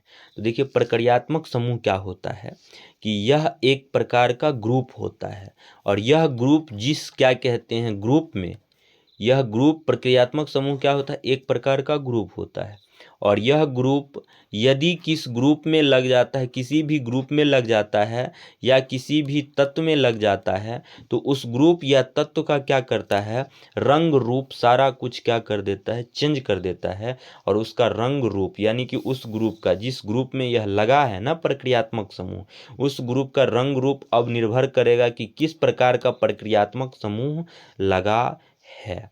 ठीक है, तो याद रखना है यही बात। अब हम लोग और नीचे भी पढ़ेंगे कि किस किस टाइप के जो होते हैं वह प्रक्रियात्मक ग्रुप होते हैं, और किस किस टाइप के प्रक्रियात्मक ग्रुप जो है हमारे एग्जाम दृष्टिकोण के महत्वपूर्ण होंगे, पढ़ेंगे हम लोग। तो देखिए अभी फिलहाल यहाँ क्या कह रहा है कि प्रक्रियात्मक समूह जिनमें यह उपस्थित होते हैं यौगिक को विशिष्ट गुण प्रदान करता है। यानी कि अब माना कि थोड़ा सा हम लोग यहाँ देखिए यह प्रक्रियात्मक ग्रुप दिया गया है, क्लोरीन, ब्रोमीन, क्लोरीन और ब्रोमीन, यह इस प्रक्रियात्मक ग्रुप का नाम है हेलो। ठीक है, हेलो नाम है। ऑक्सीजन यानी कि एल्कोहल, एल्कोहल OH के प्रक्रियात्मक ग्रुप का क्या नाम है? अल्कोहल नाम है। यानी OH जिसमें लग जाएगा उसका गुण कैसा हो जाएगा? एल्कोहल की तरह हो जाएगा। ठीक है, वही बात यहाँ दिया गया है। ठीक है, OH एक प्रक्रियात्मक समूह है, उसका नाम अल्कोहल है। अगर वह एल्कोहल जिस ग्रुप में लगता है उस ग्रुप का गुण क्या हो जाएगा? एल्कोहल की तरह हो जाएगा। ठीक है, यही बात यहाँ दिया गया है। फलस्वरूप यह प्रक्रियात्मक समूह कहलाता है। महत्वपूर्ण प्रक्रियात्मक समूह दिए गए हैं, यानी कि इस डायग्राम में दिया गया है। अब देखिए, अल्कोहल एक तो हो गया, दूसरा एल्डिहाइड, एल्डिहाइड अगर लगेगा तो उसमें क्या क्या बढ़ेगा? उस ग्रुप में CHO बढ़ जाएगा। अगर कीटोन नाम की जो है फंक्शनल ग्रुप लगेगा प्रक्रियात्मक समूह तो इसमें CO बढ़ेगा। यदि कार्बोक्सिलिक अम्ल जो है लगेगा तो उसमें क्या बढ़ेगा? COH बढ़ेगा। ठीक है, अब देखिए कैसे यह जुड़ता है, कैसे लगता है फंक्शनल ग्रुप। तो देखिए एक फॉर्मूला होता है CnH2n, सॉरी यहाँ देखिए CnH2n+1, इस फॉर्मूला, यह किसका फॉर्मूला होता है? तो यह एल्काइल, एल्काइल ग्रुप का होता है, एल्काइल ग्रुप का होता है। ठीक है, अब यह क्या करता है? एल्काइल ग्रुप में लगता है, और एल्काइल ग्रुप का फॉर्मूला CnH2n+1, और इसमें OH लगता है और क्या बना देता है? अल्कोहल बना देता है। अब यदि हम यहाँ कार्बन का मान कितना रख लेते हैं? 1, यानी कि N का मान 1 यदि रखते हैं तो यहाँ C1H3OH बनाएगा, और इसे क्या कहेंगे? मिथेनल कहेंगे या मिथाइल अल्कोहल कहेंगे, मिथेनल कहेंगे। क्या कहेंगे? मिथेनल कहेंगे या मिथाइल अल्कोहल कहेंगे। क्योंकि मिथ इसलिए कहेंगे क्योंकि एक कार्बन है, तो एक कार्बन वाला को मिथ कहते हैं, और अल्कोहल वाला OH लग गया तो मिथेनल हो जाएगा। ठीक है, अल्कोहल वाला लग गया तो क्या हो जाएगा? मिथेनल हो जाएगा। और इस प्रकार के अल्कोहल को हम लोग नहीं पीते हैं, यह पेय पदार्थ नहीं है, यह पीने वाला अल्कोहल नहीं है। पीने वाला अल्कोहल जो है उसमें कार्बन की संख्या कितनी होती है? 2 होती है, यह पीने वाला अल्कोहल है, और इस अल्कोहल का नाम इथेनल है या इथाइल ग्रुप है। तो इसी तरह अब यहाँ आप 2 यदि रखते हैं तो यहाँ से क्या बनेगा? इथेनल या इथाइल अल्कोहल बनेगा। ठीक है, यह भी याद रखना है आपको। आगे हम लोग कीटोन वाले को भी देखेंगे कि कैसे बनता है, और कार्बोक्सिलिक अम्ल का भी कैसे बनता है। ठीक है, अब देखिए नेक्स्ट में क्या है यहाँ कि समजातीय श्रेणी। अब समजातीय श्रेणी क्या होता है? तो देखिए समजातीय श्रेणी अगर साफ शब्दों में समझना है तो जिन दो कार्बनिक यौगिक के आणविक सूत्र के बीच, यदि दो कार्बनिक यौगिक के आणविक सूत्र के बीच CH2 का अंतर है तो वह दोनों जो होगा कार्बनिक यौगिक एक दूसरे को समजात श्रेणी कहलाएगा, समजात यौगिक कहलाएगा, समजात श्रेणी के अंतर्गत आएगा।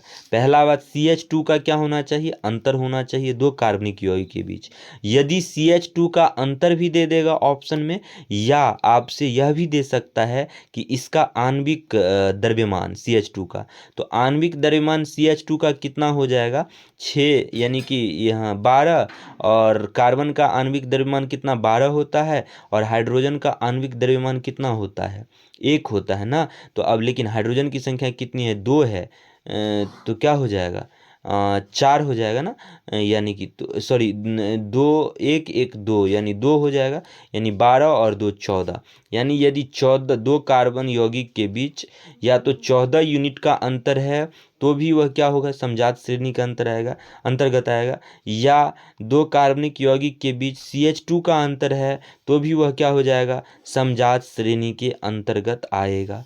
जैसा कि यहाँ CH4 और C2H6 में C2 यहाँ है और C1 है, तो C2 में से 1 घटाएंगे तो 1 कार्बन, 6 हाइड्रोजन में से 4 हाइड्रोजन घटा देंगे तो 2 हाइड्रोजन, यानी CH2 का अंतर है, तो यह क्या कहलाएगा? C2H और CH4 और C2H6 जो है यह क्या कहलाएगा? समजात श्रेणी के अंतर्गत आएगा। इस तरह इसका भी आप निकाल कर देख सकते हैं। ठीक है, उसके बाद देखिए यहाँ क्या दिया गया है। यहाँ वही बात दिया गया है, अभी हम लोग जो पढ़े हैं उसी को जो है दिया गया है, यहाँ पढ़ सकते हैं आप लोग रोक कर इसे। अब क्या है यहाँ, पहला बात यहाँ याद रखना है, 2 पॉइंट यहाँ से, कि समजात श्रेणी में आणविक द्रव्यमान क्या होता है, बढ़ता है। समजात श्रेणी में अगर आणविक द्रव्यमान बढ़ता है, जैसा कि यहाँ का बात करें यदि हम, यहाँ यह भी क्या था, समजात श्रेणी था और यह भी समजात श्रेणी था, लेकिन इसका द्रव्यमान यदि आप निकालिएगा तो इसके तुलना में कम होगा, क्योंकि इसमें 6 हाइड्रोजन 2 कार्बन, इसमें 8 हाइड्रोजन 3 कार्बन। तो इस तरह क्या हुआ, समजात श्रेणी का क्या हुआ, द्रव्यमान बढ़ा ना। तो वही बात यहाँ कह रहा है, अगर द्रव्यमान बढ़ता है तो भौतिक गुणधर्मों में क्रमबद्धता दिखाई देती है। ऐसा इसलिए होता है, यानी कि भौतिक गुणधर्म बढ़ता है। आणविक द्रव्यमान के बढ़ने के साथ आणविक द्रव्यमान क्या होगा, भौतिक गुणधर्म बढ़ेगा। यानी कि अब भौतिक गुणधर्म बढ़ने का अर्थ क्या होगा, उसका गलनांक, उसका क्वथनांक में वृद्धि होता है, और गलनांक क्वथनांक यही सब क्या कहलाता है, भौतिक गुणधर्म कहलाता है। यानी क्यों वृद्धि हुआ, क्योंकि आणविक द्रव्यमान बढ़ा। आणविक द्रव्यमान बढ़ने से क्या हुआ, गलनांक क्वथनांक में वृद्धि हुआ। यह समजात श्रेणी का गुण है, लेकिन समजात श्रेणी का रासायनिक गुणधर्म जो है यह चेंज नहीं होता है, याद रखना है। भौतिक गुणधर्म क्या होता है, बढ़ाने से बढ़ता है, घटाने से घटता है, लेकिन रासायनिक गुणधर्म पर क्या होता है, किसी भी प्रकार का फर्क नहीं पड़ता है। ठीक है, आप इस क्रियाकलाप को 1 मिनट बैठकर सोचिएगा, इस क्रियाकलाप का भी आंसर आपको मिल जाएगा यदि अच्छे से वीडियो देखे होंगे तो।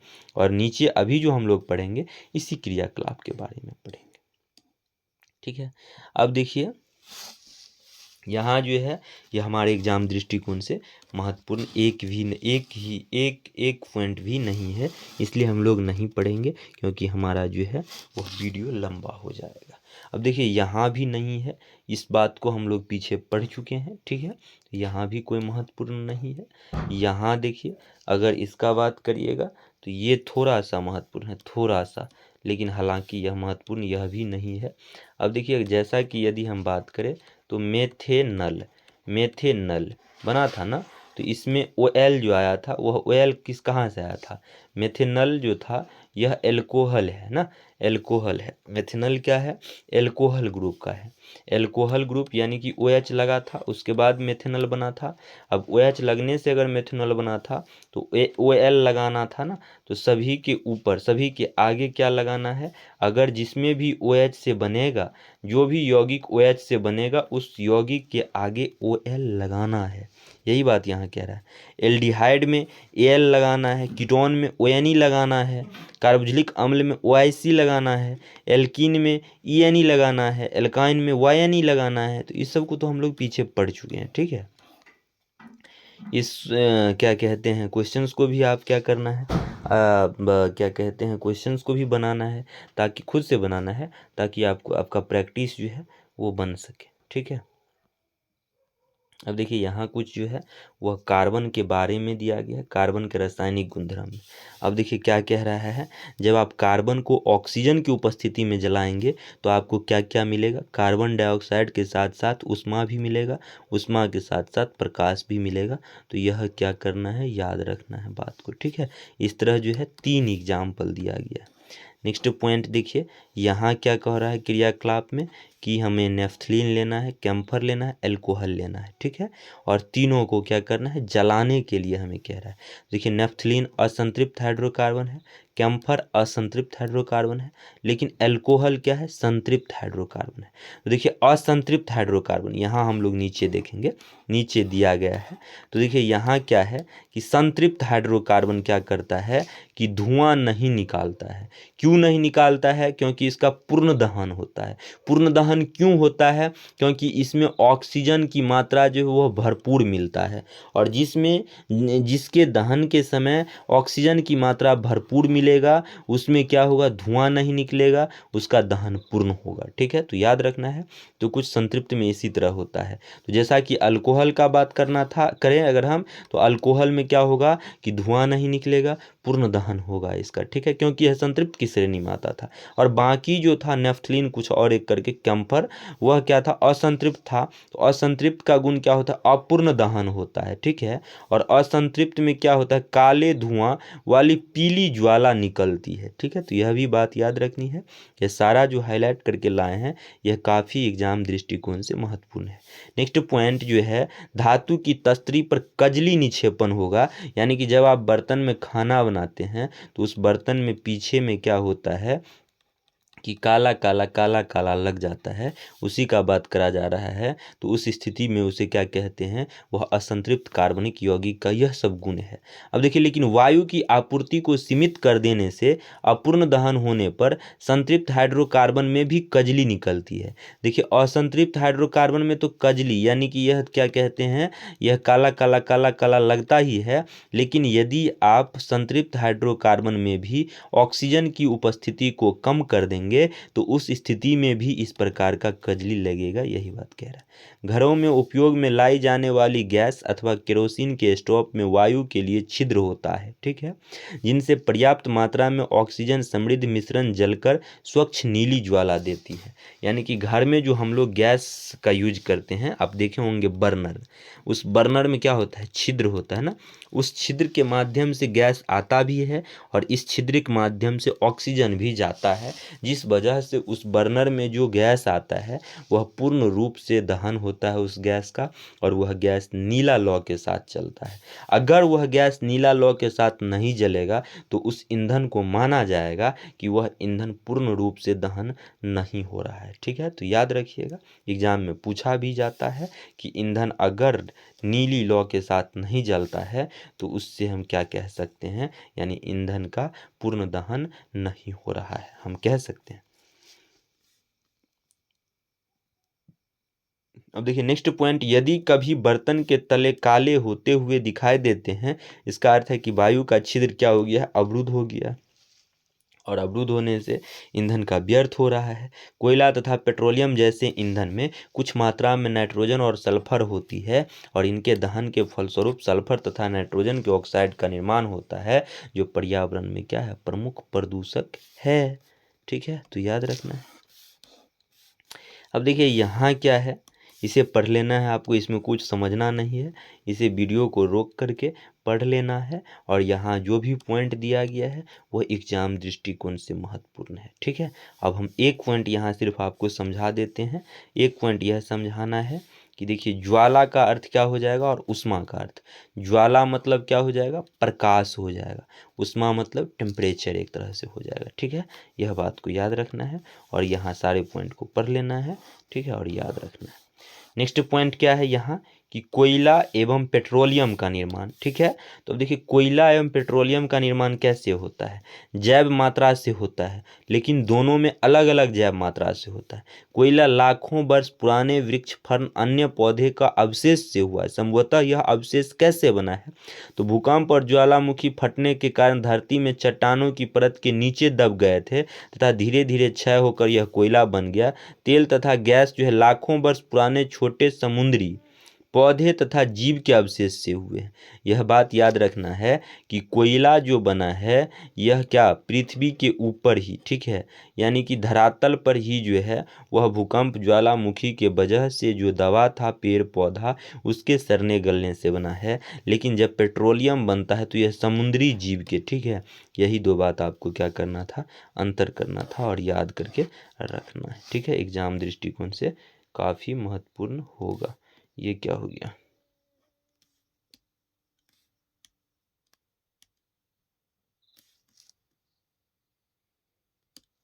कहाँ थे, यहीं थे क्या, हाँ यहीं थे, ठीक है।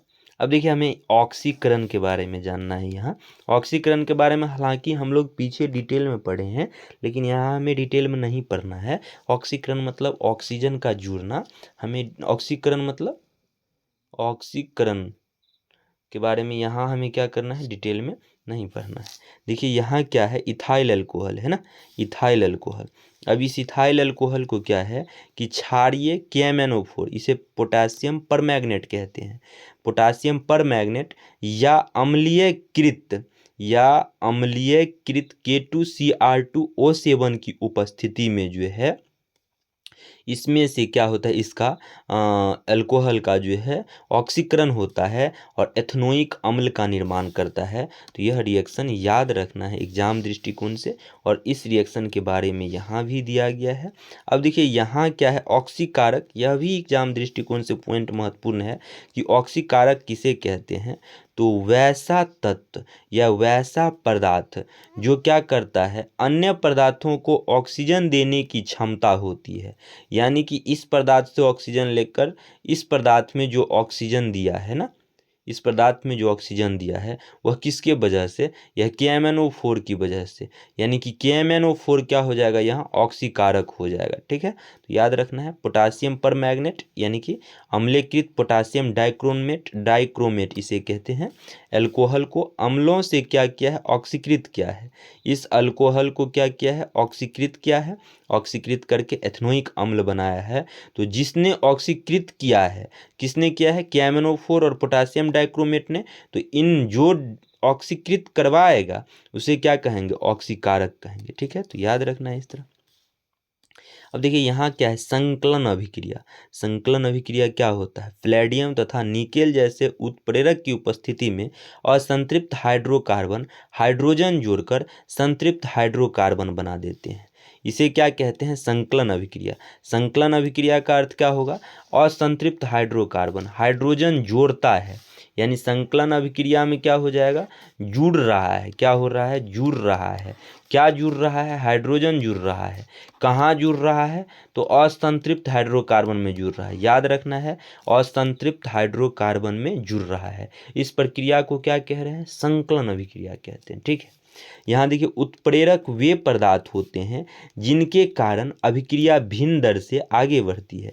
यानी उत्प्रेरक अगर साधारण सी भाषा में समझे तो अभिक्रिया की दर को यह क्या करता है, बढ़ाता या घटाता है, लेकिन अभिक्रिया में क्या करता है, भाग नहीं लेता है। यानी हम कह सकते हैं कि दो व्यक्ति का यदि क्या होता है, लड़ाई होता है, तो तीसरा व्यक्ति इसे क्या करता है, उकसाने का काम करता है। उसी तरह उत्प्रेरक क्या है, उकसाने का काम किया है, और उकसाने का काम जो करता है उसे क्या करते हैं, उत्प्रेरक कहते हैं। ठीक है, तो याद रखना है इस तरह। अब देखिए नेक्स्ट पॉइंट क्या है कि बढ़ती है जो अभिक्रिया को प्रभावित नहीं करती है। उत्प्रेरक के बारे में कह रहा है। निकेल उत्प्रेरक का उपयोग करके साधारणतः क्या बनाया जाता है, वनस्पति तेलों के हाइड्रोजनीकरण में इस अभिक्रिया का उपयोग किया जाता है। यानी कि निकेल उत्प्रेरक का। अब देखिए वनस्पति तेल का हाइड्रोजनीकरण होता है। हाइड्रोजनीकरण का अर्थ क्या हो जाएगा, हाइड्रोजन का जोड़ना। अब हाइड्रोजन जोड़ रहे हैं, यानी हाइड्रोजन जोड़ रहे हैं, यह संतृप्त नहीं है इसलिए हाइड्रोजन जोड़ रहे हैं ताकि यह क्या हो जाए, संतृप्त हो जाए। ठीक है, तो याद रखना है। वनस्पति तेलों में साधारणतः लंबी असंतृप्त कार्बन श्रृंखला होती है। इस वनस्पति तेल का बात कर रहा है। वनस्पति तेल में असंतृप्त कार्बन श्रृंखला होती है, तब तो हम लोग हाइड्रोजन जोड़ते हैं। यही बात यहाँ भी दिया गया। जबकि जंतु वसा में संतृप्त कार्बन श्रृंखला होती है। यही वनस्पति तेल और जंतु वसा का अंतर है। ठीक है, तो याद रखना है।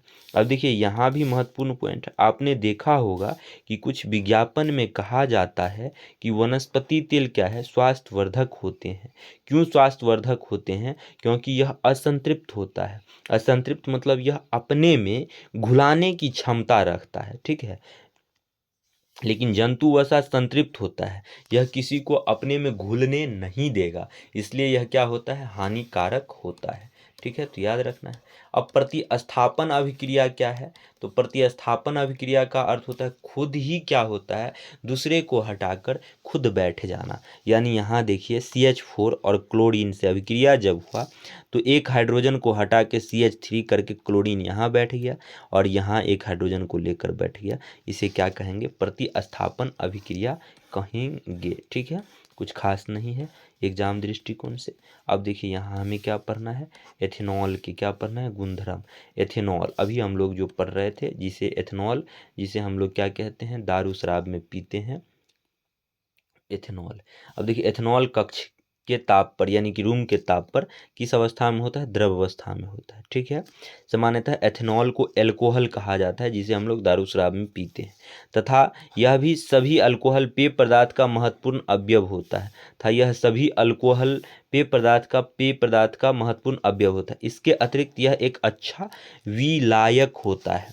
विलायक का अर्थ क्या हो जाएगा, जो अपने में घुला लेगा, यानी कि पानी क्या करता है, चीनी को या नमक को क्या करता है, अपने में घुलाता है। तो पानी यहाँ क्या हो जाएगा, विलायक होगा। चीनी क्या होगा, चीनी क्या होगा, विलय होगा, यानी कि पानी में चीनी घुलता है। तो विलायक अपने लायक करा, किसको करा, चीनी को करा घुलाकर। ठीक है, और दोनों को मिलाकर विलियन बन जाएगा। यही बात यहाँ कह रहा है। ठीक है। अब देखिए मेथेनल यानी कि मेथेनल नाम का जो अल्कोहल है वह क्या है, तंत्रिका तंत्र को प्रभावित करता है जिससे व्यक्ति अंधा हो सकता है। मेथेनल को नहीं पीना है, पीना किसे है, एथेनल को हम लोग पीते हैं। अगर आप मेथेनल को पीते हैं तो इससे आप अंधा पागल भी हो सकते हैं। ठीक है, तो याद रखना है। अब देखिए नेक्स्ट पॉइंट क्या है कि ईंधन के रूप में एल्कोहल, गन्ना सूरज की प्रकाश को रासायनिक ऊर्जा में बदलने में सर्वाधिक सक्षम होता है।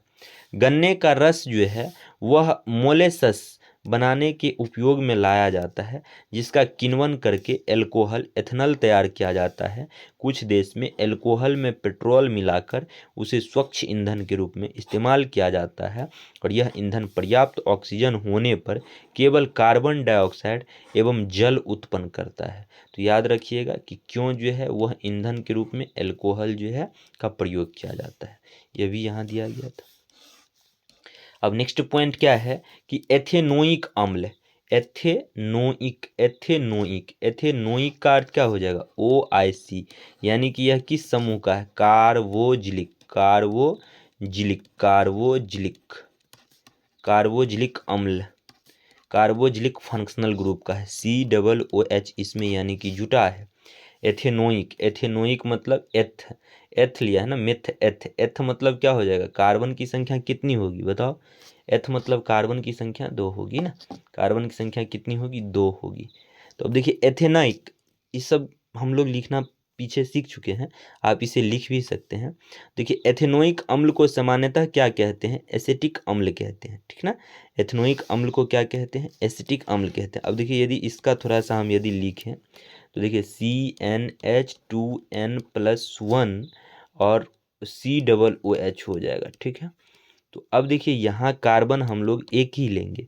क्यों एक ही लेंगे, एक से, जीरो से हालांकि शुरुआत करते हैं, जीरो से शुरुआत करते हैं तो इसे मेथेनोइक कहते हैं। क्योंकि देखिए एक मेथेनोइक में क्या होता है, मिथ में क्या होता है कि एक कार्बन होना चाहिए ना, मिथ में एक कार्बन, लेकिन जीरो से इसलिए शुरुआत करते हैं क्योंकि इसका जो फंक्शनल ग्रुप है, कार्बोक्सिलिक अम्ल का जो फंक्शनल ग्रुप है उसमें तो एक कार्बन है ही, और एक ही कार्बन में मेथेनोइक अम्ल कहते हैं, इसलिए जीरो से शुरुआत करते हैं। अगर कार्बन की संख्या एक लेंगे तो एक कार्बन यहाँ और एक कार्बन ये, दोनों कार्बन मिलकर 2 कार्बन बनेगा, और 2 कार्बन बनेगा तो 2 कार्बन वाले यौगिक को क्या कहते हैं, एथ कहते हैं। ठीक है, तो इसलिए यहाँ एक कार्बन लेंगे तो एक यहाँ हो जाएगा और एक यहाँ, तो 2 और 1 क्या 3 हो जाएगा, यानी कि C और H3 और ये COOH, यानी कि अब C2 तो ये क्या हो जाएगा, CH3COOH, इस तरह लिख सकते हैं हम लोग, C2H3H4, यही से 2 1 2 और 1 3, तो इस तरह रहने देते हैं, CH3COOH, यह किसका फार्मूला हो जाएगा, एथेनोइक अम्ल का फार्मूला हो जाएगा। ठीक है, देखिए एथेनोइक अम्ल को एसिटिक अम्ल भी कहते हैं तथा यह कार्बोक्सिलिक अम्ल समूह से संबंधित है। कौन, एथेनोइक अम्ल। एसिटिक अम्ल के 3-4% विलयन, यानी इसका 3-4% विलयन को क्या कहा जाता है, सिरका कहा जाता है। एवं इस सिरका का प्रयोग कहाँ करते हैं, अचार में परिरक्षक के रूप में इस्तेमाल किया जाता है। किसका, इस सिरका का प्रयोग, शुद्ध एथेनोइक अम्ल का गलनांक कितना होता है 290 केल्विन होता है, और इसलिए ठंडी जलवायु में शीत के दिन में यह क्या होता है, जम जाता है। ठीक है, तो यह एग्जाम दृष्टिकोण से काफ़ी महत्वपूर्ण पॉइंट है। इस पॉइंट को भी वीडियो को रोककर इस 3-4 पॉइंट जो यहाँ से निकलेगा उस पॉइंट को पढ़ लेना है, क्योंकि एग्जाम दृष्टिकोण से काफ़ी है, क्योंकि हमने यहाँ हाईलाइट कर लाया है। अब देखिए नेक्स्ट पॉइंट क्या है यहाँ कि एथेनोइक अम्ल की अभिक्रिया। एथेनोइक अम्ल अभी जो हम लोगों ने पढ़ा है एथेनोइक अम्ल, यहाँ CH3COOH, इसी को ना एथेनोइक अम्ल कहते हैं, CH3COOH।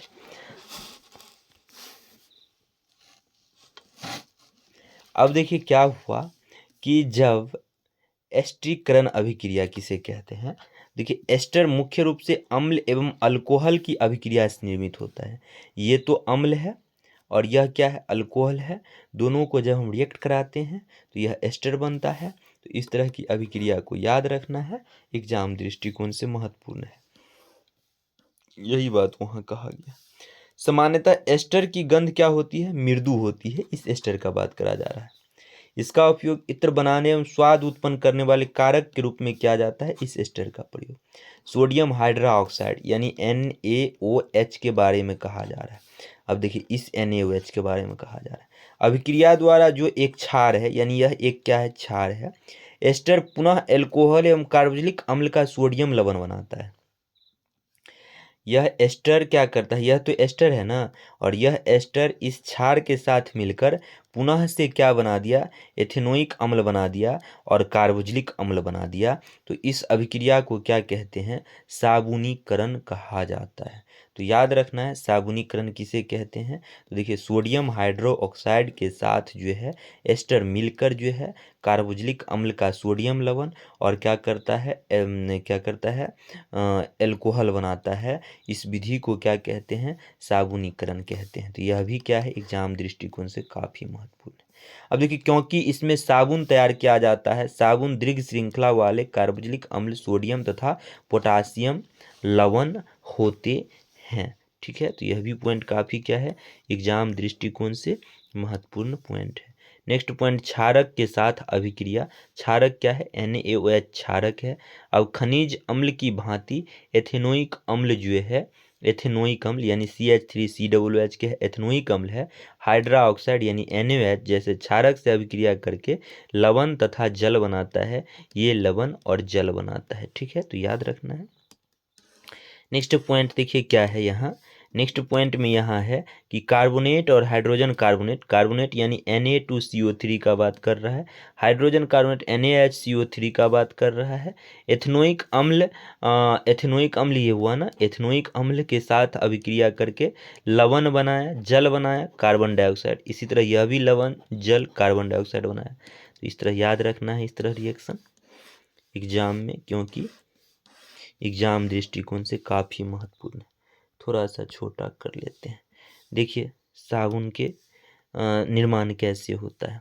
देखिए साबुन में यह एक अणु, साबुन जो है कई अणु से मिलकर बना है। ठीक है, तो साबुन में जो अणु होते हैं कुछ इस तरह होते हैं। अगर एक अणु का हम बात करें तो यह एक अणु है। ठीक है, अब यह क्या है, मैला है, मैल है, मैल मतलब तेल, मैल तो अक्सर तेल के रूप में ही होता है, तो यह मैल है। ठीक है, और इधर पानी है। अब साबुन के जो अणु होते हैं वह कुछ इस तरह होते हैं। तो आयनिक भाग वाले अणु जो होते हैं वह जल की ओर होता है, और पूंछ वाला जो अणु होता है वह हाइड्रोकार्बन भाग है ना, पूंछ वाला हाइड्रोकार्बन वाला भाग है, जो जल से क्या होता है, दूर रहता है, वह किधर होता है, तेल की ओर होता है। यह 2 पॉइंट याद रखना है एग्जाम दृष्टिकोण से, कि साबुन का जो अणु होता है उसका 2 भाग होता है, एक आयनिक भाग होता है और एक पूंछ वाला भाग होता है। आयनिक भाग किधर होता है, जल की ओर होता है, और पूंछ वाला भाग को हाइड्रोकार्बन भाग कहते हैं, जो किधर होता है, जल से दूर रहता है। तो किधर रहता है, तेल की बूंद की ओर रहता है। ठीक है, इसी तरह जो है साबुन का जो है वह निर्माण होता है। अब देखिए यहाँ साबुन किसे कहते हैं, यह दिया गया है। देखिए यह एक ही पॉइंट यहाँ क्या है महत्वपूर्ण है, सारा पॉइंट तो हमने समझा ही दिया। यहाँ देखिए साबुन के अणु लंबी श्रृंखला वाले कार्बोक्सिलिक अम्लों के सोडियम एवं पोटासियम क्या होते हैं, लवण होते हैं। ठीक है, तो याद रखिएगा। अब देखिए इस डायग्राम में मिसेल क्या है, साबुन के अणु ऐसे होते हैं जिनके दोनों सिरे के विभिन्न गुणधर्म होते हैं, यानी यह एक आयनिक सिरा है और एक क्या है, हाइड्रोकार्बन वाला सिरा है। जल में विलय के एक सिरा को जलरागी कहते हैं, यानी देखिए आयनिक वाला भाग जल में क्या होता है, विलय होता है, इस सिरा को क्या कहते हैं, जलरागी। जो जल में विलय नहीं होता है पीछे वाला सिरा, उसे जल विरागी सिरा कहते हैं। यह बात याद रखना है।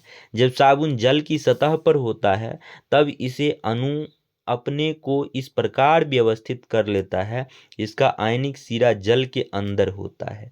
यही बात कह रहा है कि यह जो सिरा क्या होता है, इस तरह साबुन अपने अंदर क्या कह रहे हैं, जब साबुन जल की सतह पर होता है तो जल जो है आयनिक वाले भाग को अपने अंदर क्या कर लेता है, व्यवस्थित कर लेता है। साबुन के जो अणु होते हैं उसमें दो भाग होते हैं, एक आयनिक वाला भाग और एक हाइड्रोकार्बन वाला भाग। तो आयनिक वाला भाग को जल अपने अंदर व्यवस्थित करता है, यही बात यहाँ कहा जा रहा है। अब देखिए यहाँ अगर हम बात करें, इस तरह कुछ डायग्राम है, यह मैल जो है ना, गंदगी का डायग्राम है, और यहाँ देखिए यह गंदगी और यह साबुन का ना अणु है। साबुन का अणु गंदगी को पहले तो ऐसे घेरा, उसके कुछ मिनट बाद साबुन का अणु ऐसे घेर लिया, उसके फिर कुछ मिनट बाद ऐसे घेर लिया, उसके बाद अंतिम में साबुन का अणु मैल को क्या करा, चारों ओर से घेर लिया और चारों ओर से घेर कर हटाने लगा। ठीक है, तो मैल हटा रहा है कैसे, यह डायग्राम यहाँ दिया गया था। अब यहाँ क्या है, साबुन के मिसेल प्रकाश को क्या करता है, प्रकीर्णित कर सकता है, यानी कि साबुन का मिसेल प्रकाश को प्रकीर्णित करने का अर्थ प्रकाश को क्षय करता है, प्रकाश को खराब करता है। यही कारण है कि साबुन का घोल बादल जैसा दिखता है। ठीक है, इस पॉइंट को आप लोग भी पढ़ सकते हैं और पढ़कर समझ सकते हैं, लेकिन इन सारे पॉइंट को हमने समझा चुका है आपको। दो ही शब्द है, दो ही शब्द को बार बार उल्टा पुल्टा करके लिखा गया है। एक तो साबुन होता है और एक अपमार्जक होता है। अपमार्जक किसे कहते हैं, सर्फ जानते हैं, सर्फ को अपमार्जक कहते हैं। तो साबुन में क्या होता है, सोडियम और पोटासियम के लवण होते हैं, लेकिन सर्फ अपमार्जक में क्या होता है, सल्फोनिक लवण तथा लंबी कार्बन श्रृंखला वाले अमोनियम लवण होते हैं। यह बात आपको याद रखना है, जो क्लोराइड या ब्रोमाइड आयन के साथ बनते हैं। ठीक है, तो ये अंतर याद रखना है। सामान्यतः अपमार्जक का उपयोग शैम्पू एवं कपड़े धोने के उत्पाद बनाने में होता है। ठीक है, तो यह भी एग्जाम दृष्टिकोण से काफी महत्वपूर्ण है। एक पॉइंट यहाँ हमने लिखा है अपने से, कठोर जल, दो प्रकार के जल होते हैं, एक तो कठोर और एक मृदु जल। कठोर जल में साबुन काम नहीं करता है सही से, लेकिन अपमार्जक जो है वह क्या करता है, कार्य करता है ना। मृदु जल में साबुन कार्य करता है लेकिन अपमार्जक नहीं करता है, दोनों उल्टा होता है। ठीक है, तो आज मुझे तो लगता है कि सारा खत्म हो गया यह चैप्टर। हाँ, खत्म हो गया यह चैप्टर, समाप्त हो गया। हम लोग फिर जो है अगले चैप्टर पढ़ेंगे, अगले चैप्टर में पढ़ेंगे, पांचवा चैप्टर होगा। ठीक है।